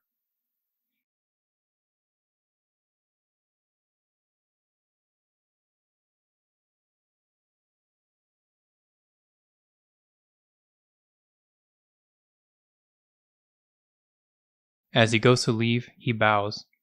He played the duet with Mari, made his peace with her as he says goodbye, and now he bows to the audience. Us.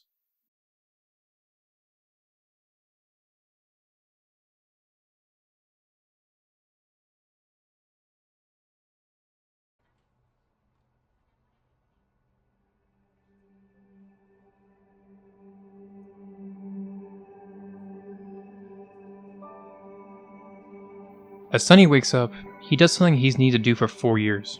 He cries. He lets his emotions out of the bottle. He feels so sad for Mari and cries over her, for what he did to Mari, for what he and Basil did, for how he and Basil have ruined their lives to that point, over everything in the past 4 years.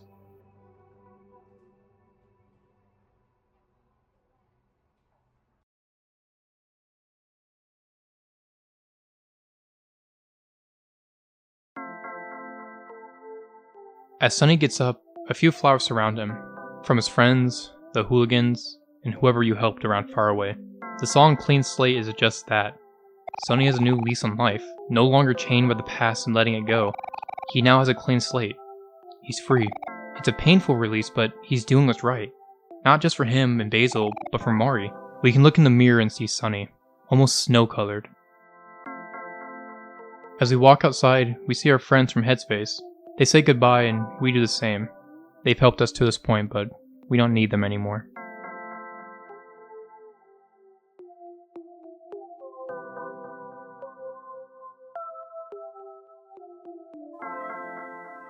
As they leave, Stranger appears, turning into Basil and leading us to him.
We don't know how they reacted.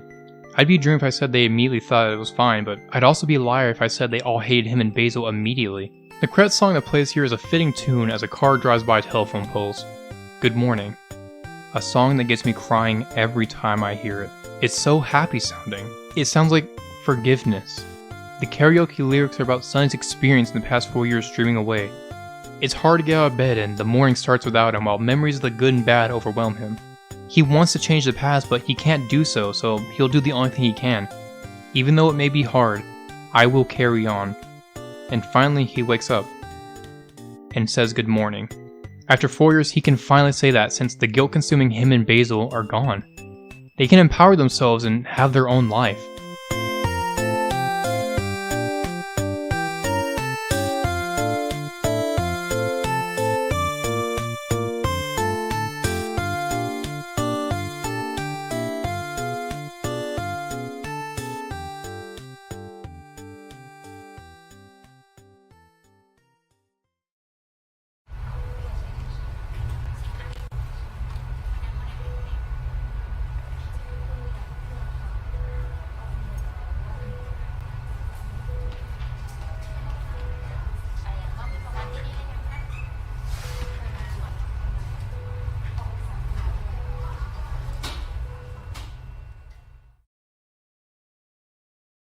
Flowers that represent everyone, and the pinwheel Aubrey put there.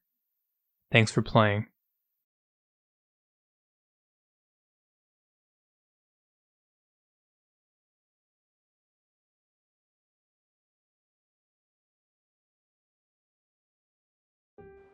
The tile screen changes from sky to sunny, his eyes full of light. Mari playing the piano. He is free.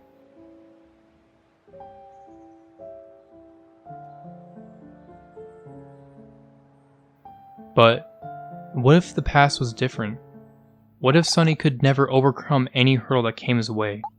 What if we went back to our save and never opened the door for Kel?